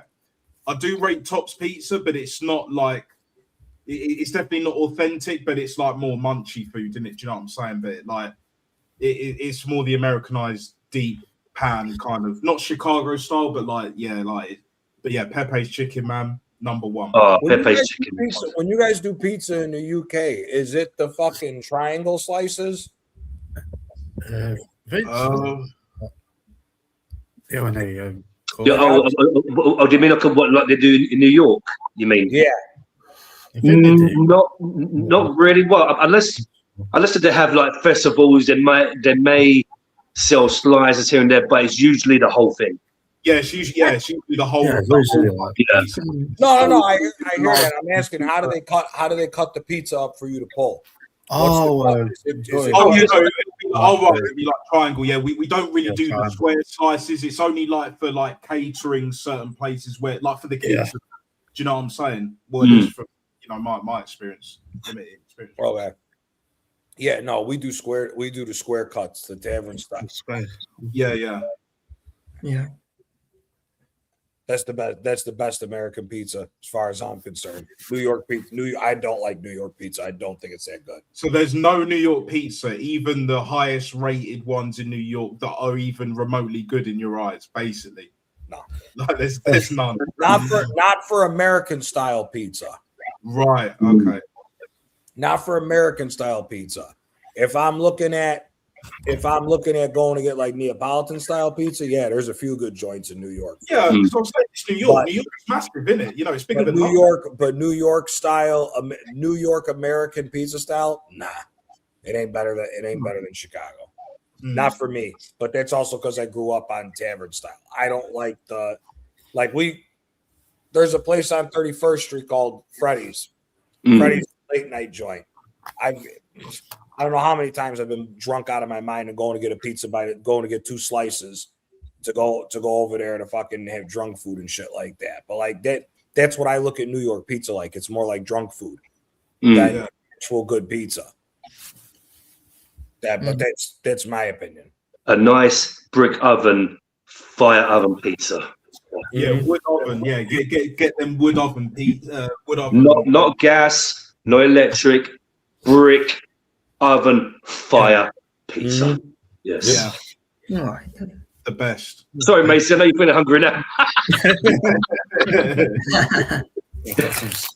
I'm going to order a pizza now. Oh man, I would. There's a few places around London that are still open, innit? Even on a fucking Tuesday night. Do you know what I'm saying? Who has the guts to call on a Tuesday night? Do you know what I'm saying? Like fucking. Is late night food not a thing over there in London? Oh, it is. Oh yeah. London never sleeps. Yeah, it's a little bit like New York. Yeah, it's very similar to New York, but New York is still number one for that kind of always being all the shops being open. But yeah, if you want like what we call like off license, where you get like where you have smokes, you got drinks and all other convenient style shit. Yeah, there's many 24 hours. Like you call gas stations, petrol stations we call here. Like they're all over. They're all over the place. All over the place. Yeah. There's one down my road that's like. It's good, but for me it's overpriced, so it's overrated, isn't it? They open 2-3 on a regular, innit? So it's like, and on Friday, Saturdays they're open till like 3-4. Like Oh, see, we got 24-hour joints. We got 24-hour joints for food. In Chicago, we got 20. So one of the famous things in Chicago is called Maxwell Street. Maxwell Street is like cheap burgers, hot dogs, Polish sausage, sandwich, and all that shit. Them things never close. They're 24/7, 365 days a week. Them motherfuckers are open. Yeah, wow. Wow. Those things, and they're cheap too, and they're cheap. They're not the best. They're better than majority joints. The one by me it's one of the better Maxwell Street, but cheap as fuck. You can get a double cheeseburger, 2 hot dogs, a fry, and a drink for like $8. $8. Fuck, you ain't getting that here. Do you know? Yeah. You ain't getting for $8. Yeah. even fucking Pepe's chicken, you can get the biggest meal. That's over 10 quid. That's easily. Do you know what I'm saying? It's great, but yeah. But you know what? In America, those smash burgers, man. Those smash. Yeah. You like the smash burgers? Oh, you know what? Every time I see like YouTube videos, John, of like steaks made in America, burgers made in America, it's like mouth watering. It's like, my goodness. Oh, steak. Listen, I'm gonna tell you this right now. There's not a better steak place. There's not a steak place in the country better than Chicago. We got the best steakhouses. We got the best steakhouses by a country mile. That Peter Luger's in New York can't fucking tie Chicago Cuts fucking shoes. Can't tie Chicago Cuts fucking shoes. Not even close. Not even fucking close. Them, Smith and Walensky's, Prime and Provisions ain't bad. The famous one is Gibson's. Gibson's is such a hallmark. Gibson's pays their servers about $80,000 a year. Ooh. Yeah. Gibson's is insanity. Gibson's is insanity. Gibson's is insanity. Jeff Ruby's is dog shit. Sorry. Y'all don't know how to fucking no. Sorry. Jeff Ruby's Steakhouse is dog shit. Ain't nowhere near Chicago for that. Hey, Nat, we haven't got any famous steakhouses in London, isn't it? DJ Craig's Nighttown Barbecue is gas. It just depends where you go. Lem's on 79th Street is the best barbecue joint in Chicago, in my opinion. But if you go at the wrong time of day, you better go with a platoon. It's in the hood. Like But Lem's Barbecue for me, that's the best. Oh my God, that's the best fucking rib tips I've ever had in my life. I mean, Antonio, there's a few good places, but not that are well known outside. That's what I mean. It's not we haven't got any. Yeah. There might be one or two that's known around the country, but it's more like space, and it's definitely not known. You know,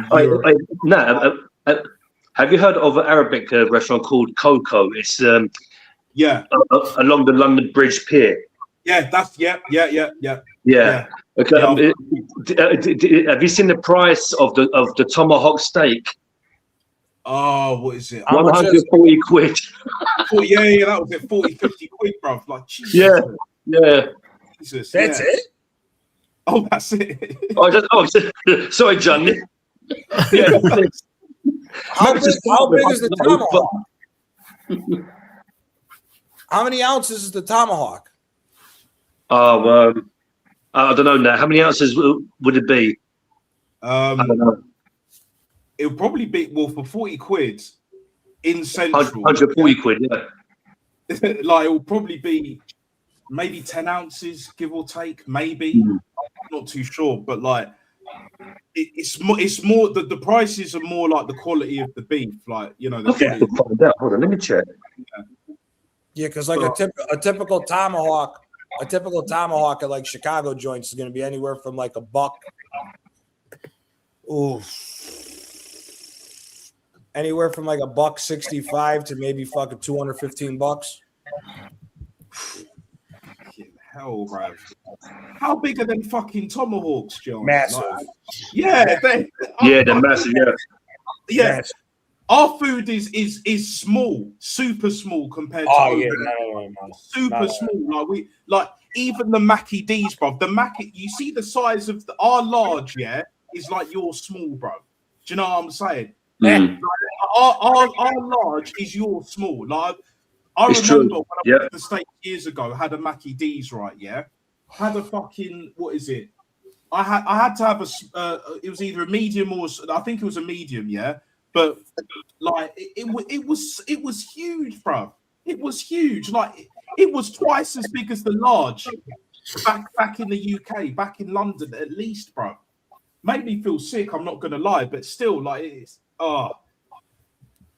the size of food is just fucking ridiculous over there. Like even the quality food is just like the more like fancy ass like established places. It's just like. You can't compare. You just really can't compare. Like, you know, our sort of like Michelin star. You'll know this, Antonio. Yeah. Right? The portions are fucking tiny. Yeah. but the prices are fucking ridiculous. I'm sure there's places in London, I can't remember the name, where they sell like golden leaf burgers, for 100 quid. So the leaf bumps up the price and all that shit. They tried copying the States with that bullshit. Yeah. That gold leaf. Right. So the tomahawk steak in that Coco Lounge Grill, it hasn't got the ounces. However, in grams, if I'm not mistaken, grams, 1,000 grams. Right. Now I don't know how much that is in ounces. Let me check. 484 grams is 16 ounces. So 1,000 grams. So it's just over 2 pounds. In ounces. Yeah, so in ounces is 35. Just under 35. Yeah, I was way off. Shit, I was way off. The math weren't mathing for me. You know what I'm saying? But like 40, 50 quid for 30, 35. Yeah. 35 ounces. Like, also here, like we have a burger lobster too as well. It's like a chain of them. Yeah. Okay. Yeah, no, fucking steak. No, steak's my weakness. I love. Oh yeah, steak. Yeah, get a nice steak. Oh. Yeah. Burn about a good one. What was it? The last time? When did me and the guys go out? Place was good. I forget what it was. Oh, it's called Boulevard. See, like when we go out, we do family style where we get a bunch of shit and just eat all together, right? My one buddy's a fucking nutcase. He walked into the joint and he goes, listen, we're not gonna fuck around. He goes, bring me one of every single appetizer. He goes, 3 porterhouses, a tomahawk. What the fuck other steak did we get? Maybe a New York strip. I don't remember what the other one was. But all that, and then he goes, one of every single dessert. And we ended up running up like a fucking $1,600 tab. Wow. What up, Johnny? Yeah. It reminded, what was it, like 22 Jump Street, when Ice Cube was like, yo, hook me up. Hook me up. Yeah. Give me the goddamn string beans. You know what I'm saying? Like, just yanking the chicken. Oh. I don't know about that small quality because I tell you, you go to Italy, you get quantity of good food whenever you made shit. So I don't know about all that. Yeah. If you go to the right places like Italian or, there's some really good Turkish places as well. I love Turkish food. I like Turkish food. Yeah, I like Lebanese, like all of that. If you go to the right places, it's not cheap, but if you know them, and it's worth the money, even in this fucking climate. Do you know what I'm saying? Actually, Nat, if you're ever down here in Southeast London, in Catford. Catford, I know. Yeah. Do you know the Catford bus station? I think so. I haven't been for a while. I'm not going to lie. On Bromley Road. Yeah. Right. So opposite the Catford bus station, you got a Turkish restaurant. It's literally just there opposite. Yeah. It's called Turquoise, and it's a restaurant, and it's got a supermarket next to it. Like I think they're linked. Yeah. I mean, good food, good portions, good price, not too expensive. Yeah. And that's the thing, good food with the portions, and then the price matches it all as well. Yeah. Like, there's too many places, at least over here, I'm sure it's similar in the States, where you can get the portions, but the price ain't worth it and the quality ain't there, or vice versa, and all of that shit. That always pisses me off, innit? Like, so many pizza joints, for example, over here, where, the portion size, it's okay, but the price is just, it's way it's ridiculous. Yeah, because the quality ain't there. If you're going to charge high prices, the quality better be on point, along with the I'm not too fussed with the portions because I don't eat as much as I used to. Do you know what I'm saying? But the quality has to be there. Yeah, and the price. That's my thing with me. If it's quality and it matches the price and it's not way too small, basically. But like if none of them match, like it's a night. There's a place in Greenwich It's a Calabrese place. And the way they say pizza in Calabrese is pizzeria. That's how they say it. And yeah, like the pizza wasn't all there. Like you said, that the portion, the prices, never again. Yeah. There's a nice Italian joint in Twickenham. I can't remember the fucking name, but I had probably what the best lasagna I had in a long time, innit? Yeah. And at that time, I was vegetarian as well. At that time, so it was like a vegetarian lasagna. It was banging, bro. I'm not gonna lie. Southwest, but you know where it is. Yeah. Southwest. It's Southwest London. It was. Here's the difference. Here's the difference. If you ever go there again, you got to ask them with the lasagna. Do they put the egg in it? Because egg makes the difference. That's secret shit. Like only greaseballs know that.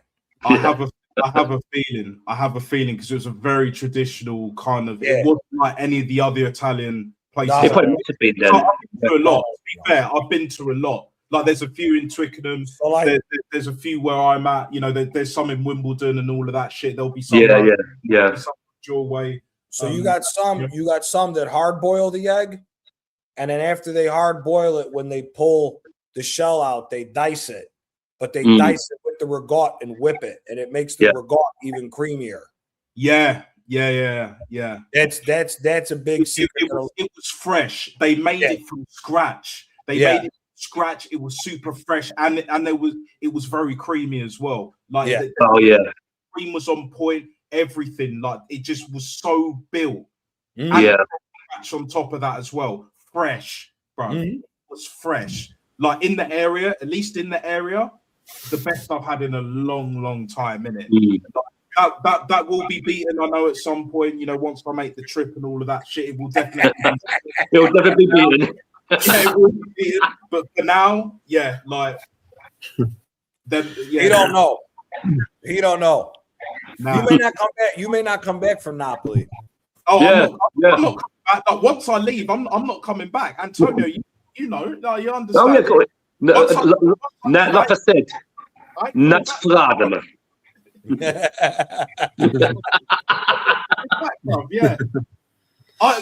Most of my diet is, you know, Gianni and Antonio as well, like is Italian. Most of my diet is Italian. Yeah. Every like 3-4 times a week. The only other thing I have is eggs and tuna. That's my diet, and I've lost a lot of weight from that. You gotta try. You gotta try making the eggs in purgatory, the ovo di purgatorio. You gotta try making that, man. It's so fucking good. Yeah. Let me note that down in it, because then I can. Yeah. Tiger Lily St. John Street was a good Thai buffet. Not really big on Thai food. I haven't had Thai for years. I prefer Chinese, to be honest. I haven't had Thai food in a long time, but I prefer Chinese, to be honest. I don't eat that whatsoever. I like Chinese whatsoever. Nope. Not for me. Do you know the era of Beckenham? Beckenham. Yeah. The last time I went Beckenham was like, I think it was about like 4 or 5 years ago. Yeah, like you know, they got O'Neill's, Bridge Bar, and also you know the Beckenham Junction station just after they've got a Thai restaurant just down the corner.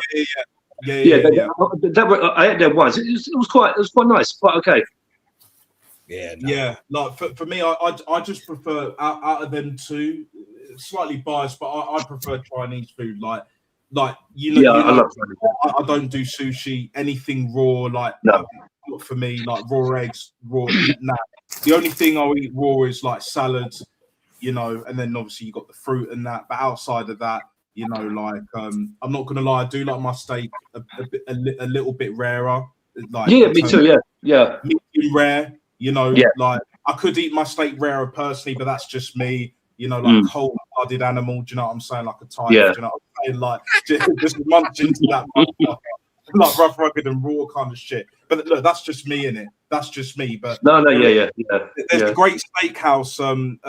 It's like Bureau or something like that in Wimbledon. I've been there a few times. Steakhouse. It's a good steakhouse. Like for the area as well. It's actually Brazilian, I believe. Very nice. Right. Whole buffet of like pasta, everything, bro. But the steaks, they're nice, bro. They're really, really right. Yeah. Best area for sure. Probably, but yeah. I like. You ever had Korean barbecue? Korean barbecue is fucking good. No. There's a new Korean place that opened up just around my area. I still haven't been there. You know Lehigh Road, Nat? In Lewisham.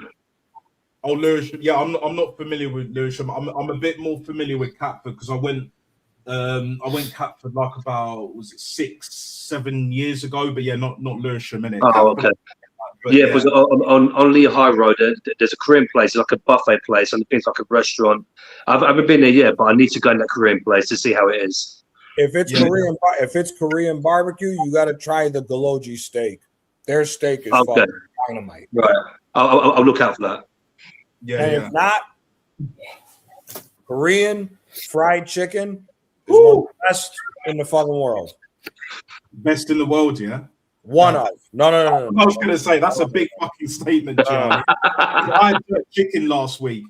You know what I'm saying? So it takes a lot of well for me anyway. Like personally, chicken as a super.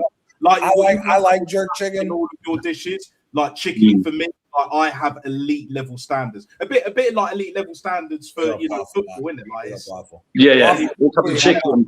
Yeah, Caribbean and chicken. Yes. Yeah, I'm definitely gonna check it out. Oh, absolutely, yeah. Antonio, we'll probably have to meet up someday, innit? Like, I'll go check it out, innit?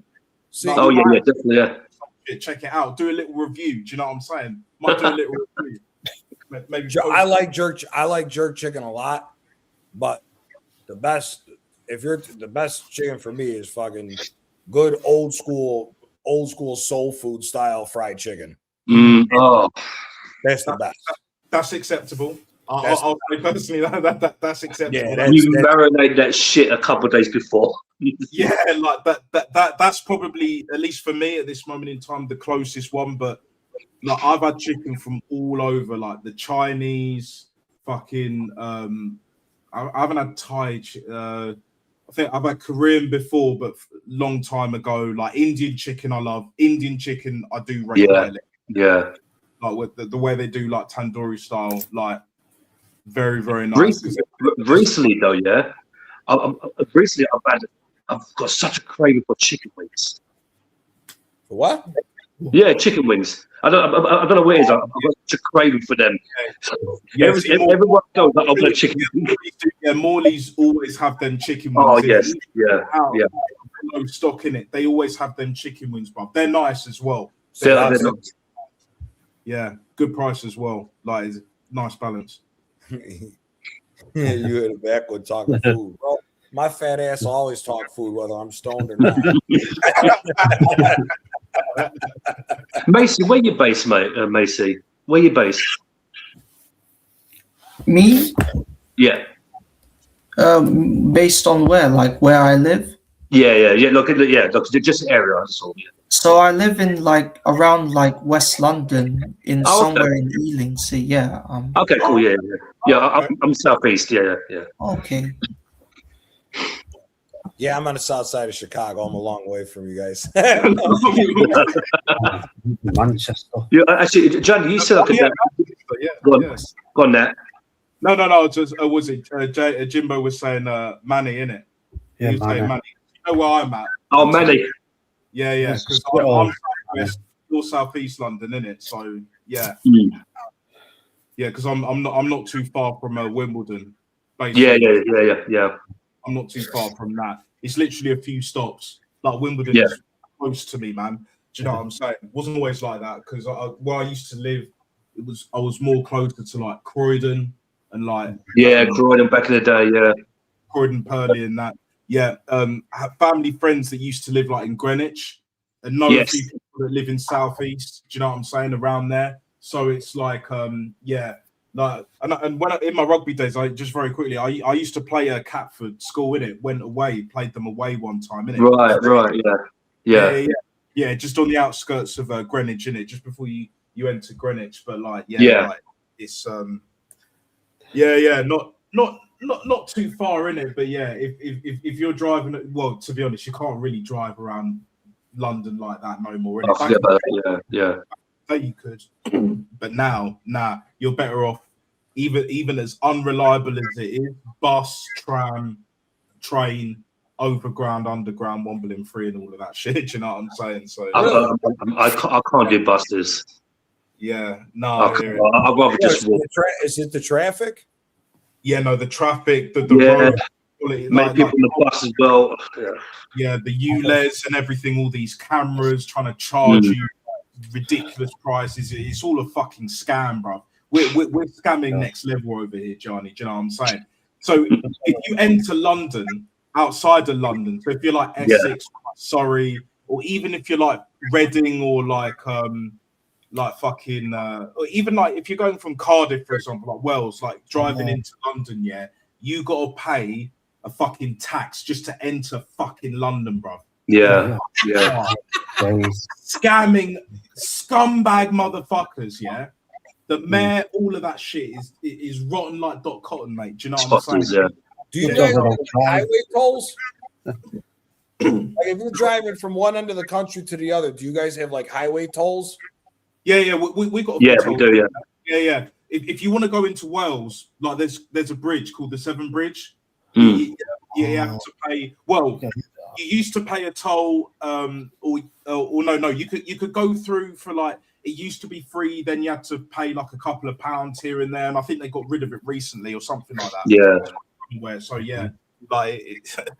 but yeah, London ain't like that, bro. They're taking that shit pretty much damn near straight out of your account, or they're sending you an email or some shit. Do you know what I'm saying? Also, like with the Blackwall Tunnel, which is basically, you know, you could go East London or North London from there. You have to pay to go through that as well, and back. It's a fucking nightmare, that tunnel. Do you know what I'm saying? Because I went Ilford one time for Christmas, but I saw a video, like it was like last year or the year before, where someone was doing balloons, like knots. You know what I'm saying? I'm sure you've heard of it, John, as well. Like where they're doing like balloons, right? Yeah, and he fucking crashed in the Blackwell Tunnel, innit? Yeah, out of his fucking mind. Do you know what I'm saying? And you had, I think it was either his girl or his sister, cousin, whatever, just standing there like an NPC, bruv, just like deer in headlights. Car absolutely fucking smashed to bits, like right in the middle of the tunnel. Just so like, a write-off. Yeah, it's like why are you doing balloons while driving, bruv? Do you know what I'm saying? If you want to get smoke while you drive, innit? Yeah, don't have too much. You can't handle it. Don't be doing them balloons. Yeah, I've done balloons, innit? It's for parties and that's it, bruv. Yeah, not for driving. What? Yeah, for driving. There's so many fucking idiots on the road, bro. Especially Chicago.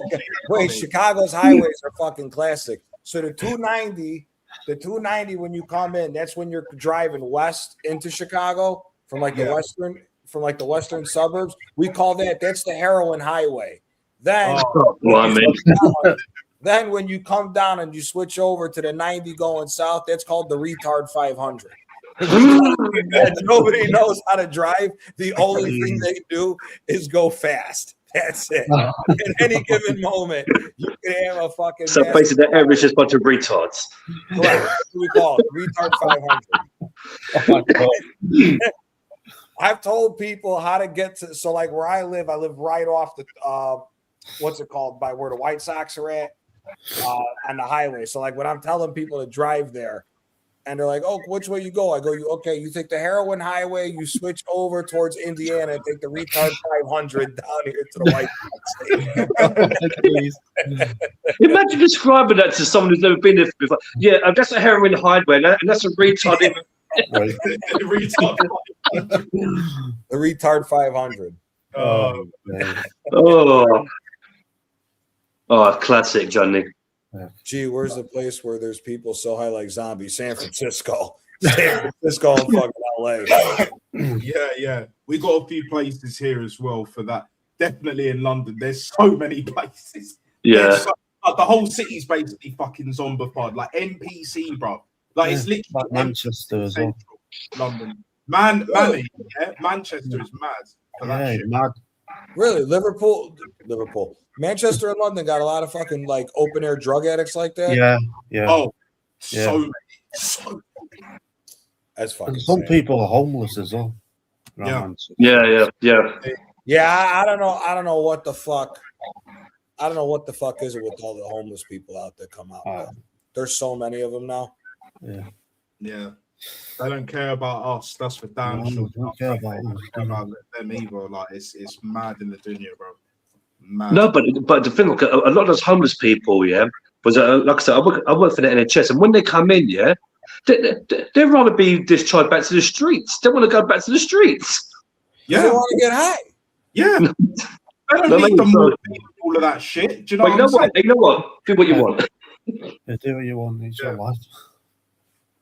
It is fucking crazy. Remember what I said, like with the Olympics in 2012. So when we got it, all the homeless that was in London, not just East London, but all around, and there'll be a few in Surrey and all that, which is where they did the cycling, because I was living in Surrey at one point. For the longest, I've spent most of my life in Surrey, They sent basically all the homeless in and around London, they sent them to fucking Brighton, bruv.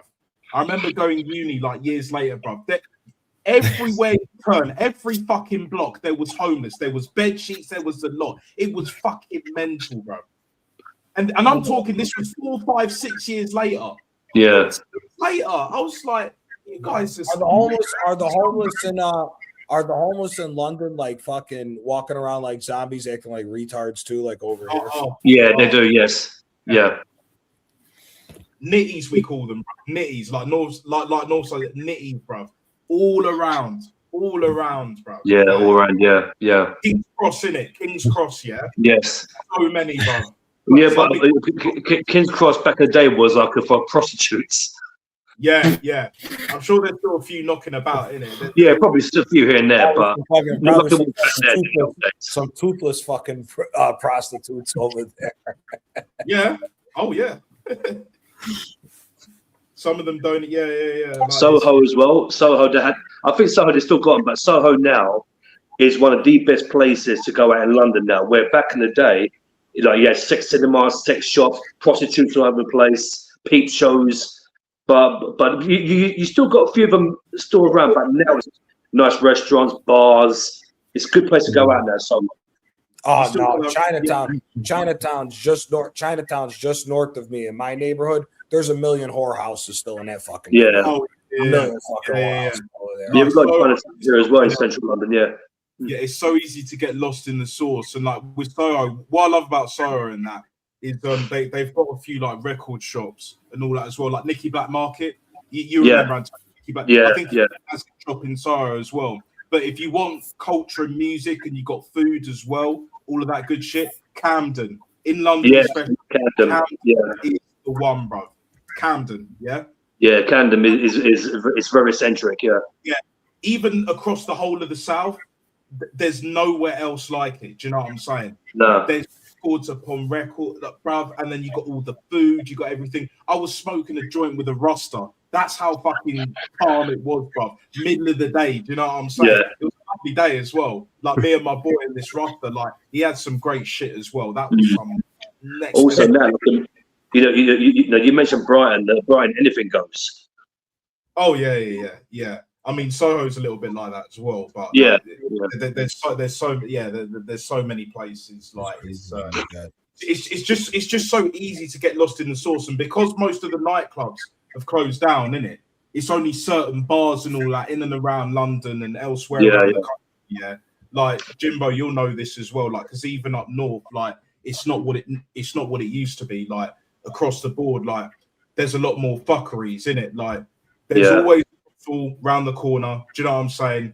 If you know a few people, like it's not hard to find. Like they're all over London, they're all over the country. Yeah, it's just the nightclub culture it's gone downhill real big. Yeah, but the raves are coming back, bro. I'm not going to say too much, but all I'll say is this: them big raves on the M25 and all around the country, like that one in Gloucester.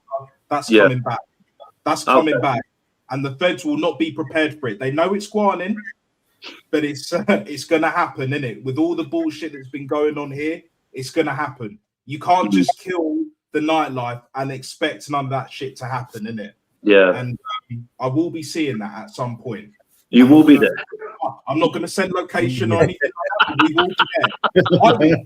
Do you know, I don't give a fuck. What the province that?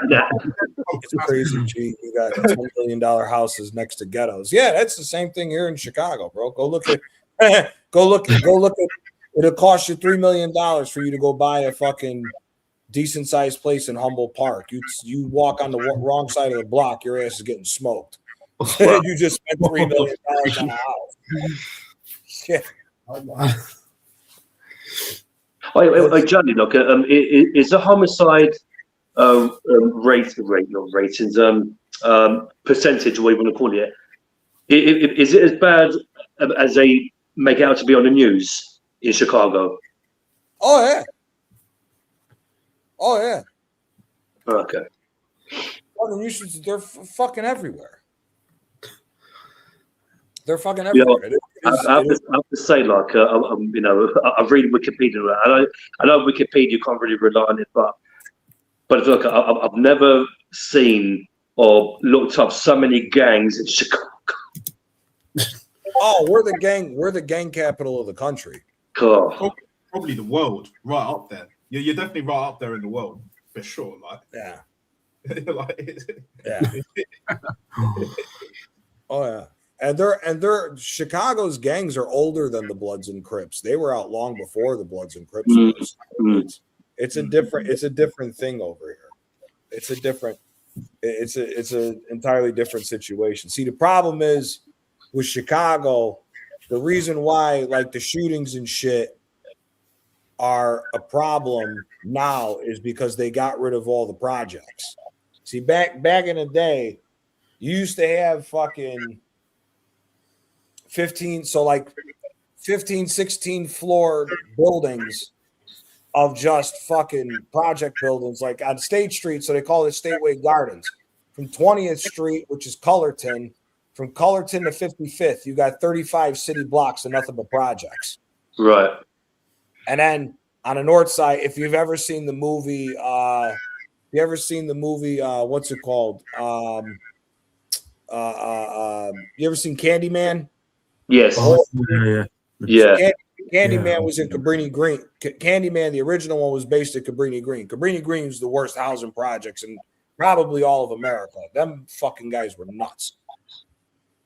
They had to move the police station from one side of the street to the other because they were shooting at the cops with sniper rifles from the top of the building. They were fucking. Cabrini Green was so bad back in the day. If you were not black, if you were white, Hispanic, even light-skinned, the cops would escort you out of the area. What? It was that bad. Cabrini Green was so fucking bad. Cabrini Green, if I'm willing to bet anywhere from 50 to 100 murders a year in probably a 4 square block area went unsolved. Cabrini Green was insanity. Cabrini Green was insanity back in the day. But Chicago's all fucked up what it is right now. Chicago's all, but you know what? The government fucked that up more than anything else. But yeah, no, we've got a lot of gangs. We got a lot of fucking gangs, and it's not like if you go for like if you guys watch shit on like YouTube about like prison and gangs and shit like that. Chicago's the only area in America where if you go to prison, it's not based on race; it's based on your street gang. Right. It's not, like you watch them movies like based in California and all that. The white guys stay with the white guys, the black guys. Yeah. That Chicago's the only area where that shit don't happen. If you try starting that race shit in jail in Chicago, they'll kill you. Oh, okay. They'll kill you. They don't. They're not. It's not. They're not going to do that. So, but yeah, Chicago. Listen, it's starting to get warm out. That's when all the nutcase shit starts over. Yeah. Oh yeah, when it starts to get warm, they're there to come out. Yeah. When it gets warm, people act stupid. Especially, what was it last year? Some 16-year-old kid was on like. You ever play Grand Theft Auto? Yeah. Oh, GTA 3. Bro, this fucking kid, this fucking kid last year stole a car from a gas station. He couldn't have been more than 16. Stole a car from a gas station. The cops tried, the pivot move where they try to hit in the back to spin the car out. Yeah. They couldn't get the pivot move. The kid was 16. He stuck a gun out the window, started shooting at the fucking cops. He went on like some fucking 5-mile car chase around the city. Wow. Brother, this motherfucker went on like it went on for like 2 hours. You had the police helicopters going. It was kind of like OJ. It was like the Chicago version of OJ when OJ did his madness and everything. So. And this kid wasn't even 16, or he was 16. He wasn't even 16. He wasn't even 16. Wow. Yeah. No, them little bastards over here in Chicago are some bad little fucking kids. So I can safely say that he got arrested for got a life sentence. I bet he did. I think he got out on bond, if I'm not mistaken. Oh my days. Oh my days. Shout out to that kid. Look, the game. Chicago's insane, bro. Chicago's fucking insane. Oh, it's the Wild West, man. Chicago's the fucking Wild West. Is the mafia still strong in Chicago? I prefer to not speak. If I speak, I'm in big trouble. Yeah. Ometa. Yeah. I prefer to not speak. It just goes to show if you have massive bollocks, it's not that you can get away with it, but it could be a lot worse, innit? If you're trying to do the whole, you lose your shit, and then it's just like do the whole I surrender like kind of shit. Do you know what I mean? Like, no. Do you know what it is now? I think there are people out there. They just want to go in the place of glory. That's what it is. I don't know. Yeah, I mean, London's nowhere near Chi-Town, but we've got some nutty motherfuckers. Do you know what I'm saying? The major difference is even when it comes to just England or UK and America is just we love to brush shit under the carpet. Do you know what I'm saying? Like, so even though drugs is technically illegal, we know they're all around, innit? You know, even in Croydon, there was gunshots at one point. Oh, Croydon, man, bloody hell, So there's a lot of people carrying. It's mainly knives. But it's knives. Yeah. At the same time, there's always at least a few. If you're caught in the wrong place, wrong time, where they will have a strap. Do you know what I'm saying? Yeah. They will. Do you know what I'm saying? Bro. They're armed and fucking lethal, bro. Do you know what I'm saying? So there's so many fucking guns on the street of Chicago. You can get a pistol for fucking $30 in some areas in Chicago, man. There's so many fucking guns on the street. It's insane. So like here, you ever you know who fucking you know who Larry Hoover is? Yeah. Is it the Black Pea Stones or something? No. The Black Pea Stones is Jeff Fort. Oh, is it the Black Cancer Disciples? Yep. Yeah. Yep. The reason why they won't let Larry Hoover out is because that man created the most dangerous, the most powerful black mafia-like organization in the fucking country. Bro, them motherfuckers were robbing. Those dudes back in the day were robbing the Fed train. So Chicago's the central hub for everything in America. So if you got to send if you're based in California and you got to send it to New York, you got to stop in Chicago. Right. I forget where the exact armory was, but they would send guns through Chicago to send it out to the East Coast by like where some of the military bases are at and shit. Bro, these motherfuckers in Chicago used to rob the trains full of fucking federal guns and put them on the street. Like you got guys walking around with fucking AK-47s and shit at 13 years old because there's so many fucking guns over here at this city.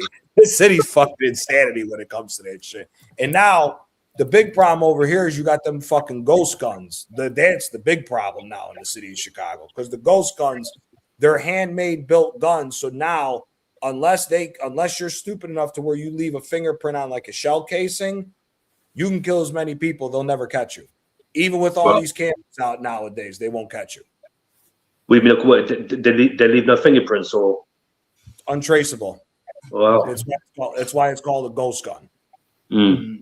That's why it's fucking. Yeah, exactly.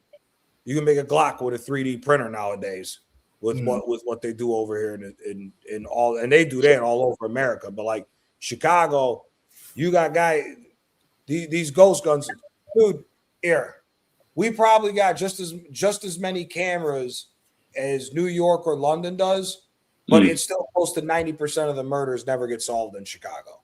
And you're still, and up until this last year, which is finally a calm down year, the last few years, we've been doing 700, 650 plus amount of murders the last few years.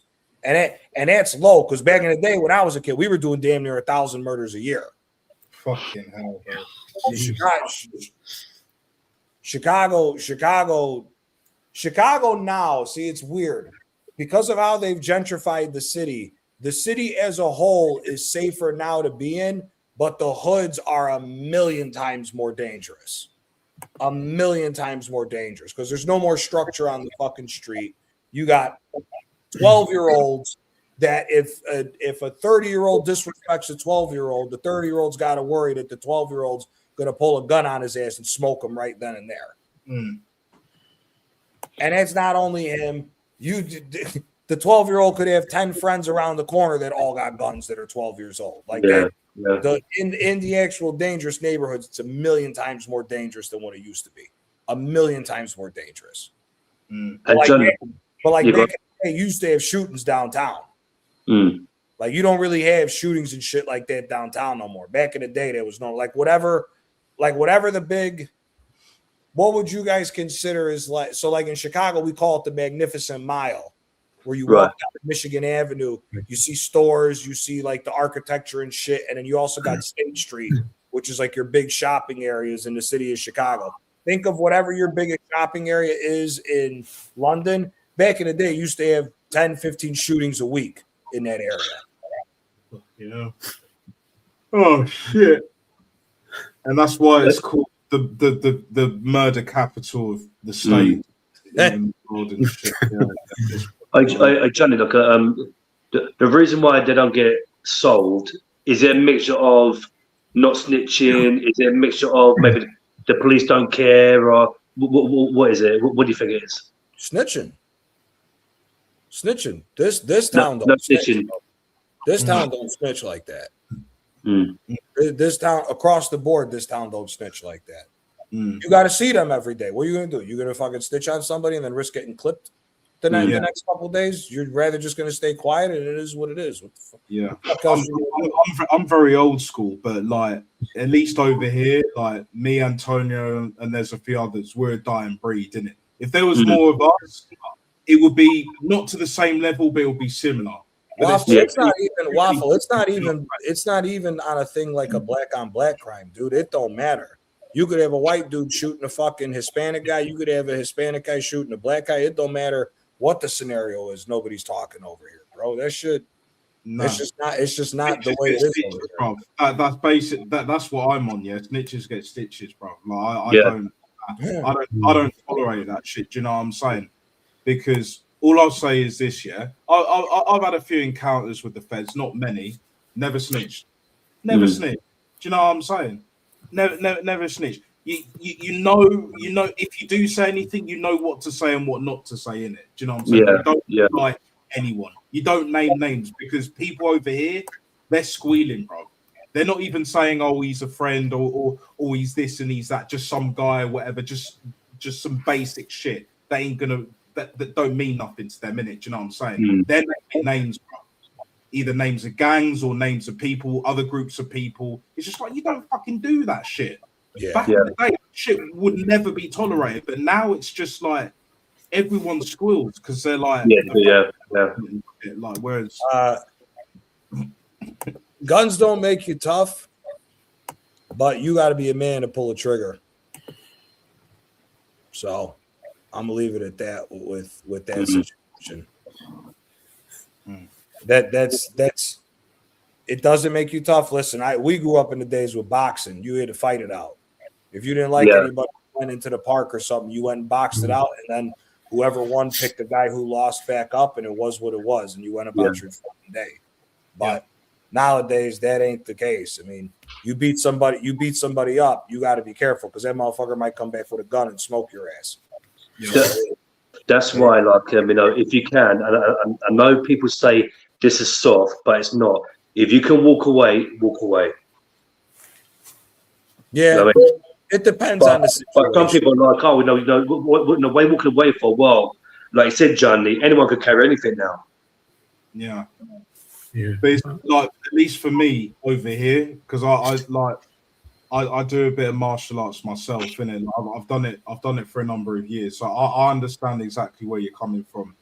You know, leave the situation out if you can, if you can't, and I'm only just talking for me personally. I'm a fucking nutter, do you know what I'm saying? So it's just like, if I can leave it be, I'll do that. But if you try and poke the bear, it's life or death. Do you know what I'm saying? Yeah, there's different. Until death, innit? Whether you're armed or not. And when I say armed, I mean like if you're carrying like any kind of shank, I don't care. Yeah. It's just like I'll deal with that. You know, I'll cross that bridge when I come to it, kind of thing. You know what I'm saying? And I'll just leave it at that. But thankfully, it's never happened, innit? Most of the time when I'm out and about, which is not that often, but when I am, I've been in and around rougher neighborhoods, regular neighborhoods, you know, downtown as you call it, and all that shit. Nothing's really happened. Like, I've even been. Remember, I've even been fucking South Bermondsey, innit? Like, Bermondsey, yeah. Old black geezer wanted to fight me. That was the worst thing that happened, innit? This is what I'm saying, innit? But if you're streetwise, more often than not, you'll be fine, innit? Yeah, you would. Yeah. And especially, there are certain places where even if you're streetwise, it's not enough. But if you know where to go and where not to go, unless you know certain people and all of that shit, more often than not, you'll be fine in it. The problem is too many people want to do this fucking bullshit. You know, they're just cowboys. They want to do the viral bullshit like that fucking like soft you. That fucking kid is like, I'm in the ghetto. That fucking bullshit. Just you see, that's why with me, like, if somebody was to insult you with just words, you know what? It is what it is. But it's like you said, as soon as it comes to your face, yeah, that's what I mean. But as soon as it comes to your face and it touches you, it depends what you say. It depends what you say. I'm sorry, I'm a hothead. I'm a hothead. That's the thing. My temper, like, I don't have a temper, but it's just like, my thing is, if you're disturbing my peace, it's game over. Do you know what I'm saying? I have anger issues. If you look at me funny, if you're just bothering me, and it really, like, you know, you're really trying to get a reaction, it's just like, I'll give you a reaction, innit? But more often than not, it's just like, if you say some stupid shit, I'll just laugh it off, because I know as soon as I approach them, they're gonna shit their pants. Yeah, exactly. Just how I carry myself, innit? It's just like, just don't poke the bear. You know, that's just the best way to, like, do you know what I'm saying? Because like, I'm not fucking about when I'm out and about. Do you know what I'm saying? See, I'm an asshole. Like, if you piss me off, I'm gonna say something slick back. That's just how I am. I don't give a fuck. I really don't care. I really don't give a fuck. especially now being gonna be 34 years old. I really don't give a fuck. Yeah. The older you get, the less you care, innit? Yeah, I really. It's true. Yeah, really don't care. I'm 31 and I'm already at that point. Do you know what I'm saying? It's just like, if I know I can snap you in half and it won't be nothing, I'll just laugh it off. But if it's anything else, trying to prove yourself and all that, it's just a different game, innit? Sometimes you can 2-foot, the other times you just got to rough them up, innit? You know, a bit of pushing and shoving, and then sometimes you just got to put an elbow in. Do you know what I'm saying? Elbow to the jaw, or do what AJ did to fucking Jake Paul and break that motherfucker. Do you know what I'm saying? Sometimes do it, man. Sometimes you got to do it. Well, listen, guys, I'm gonna hop off. Stay online. Stay online with me. Stay online with me after we close off. But big up to you guys. Big up to everybody. Appreciate everybody who stopped by. Gonna bounce. We will be back tomorrow. Arsenal, you better fucking win. If you lose to Sporting Lisbon, brother, I will go through a whole pack of backwoods before I hop on here, but we will be here to talk shit about that ass. Yeah. I'm not doing it. Real quick before we go, everybody's prediction. What's your prediction for the game tomorrow? Antonio? If all goes well, I'll say 2-1 to us. Or if it goes bad, it'll be like a 1-0 to Sporting, extra time, penalties, and we'll lose on penalties. Oh, God. What's your prediction tomorrow? Sorry, guys. Yeah. For me, it'll be 2-0 after extra time, no penalties to Sporting. I don't see it scoring. Not even only Gonzalez is going to save our ass. Do you know what I mean? It's as simple as that. Yeah, I agree with you, Darren, 100%. Yeah, okay. Be pretty. Jim, what's your thinking tomorrow? Oh, not looking forward to it. We lost at home to Bournemouth last Saturday. Oh, yeah, and I was saying 1-0 Sporting. And then goes extra time. And then there'll be a penalty. But I think, is there VAR in Champions League? Yeah, of course. Yeah. And they give a penalty, but the referee will overturn it for Arsenal, say no penalty. And Arsenal will be crying. Arsenal fans saying, "Oh, that should have been a penalty." I'm gonna say 1-0. I'm gonna say 1-0 Sporting. Arsenal go through on penalties. Yeah, I'll say don't lose on penalties. Nah, I'm gonna say we go through on penalties. I'm gonna say we go through on penalties. But big up everybody who came in. Appreciate everybody that stopped by for the conversation. We will be back tomorrow. Waffle Don staying positive, 3-0 Arsenal. I wish I had your positivity, brother. But not over here. But we will be back tomorrow for a call-in show and a review, and we will go over the City game tomorrow and Arsenal versus Atletico. But big up to everybody. And subscribe. Subscribe to everyone.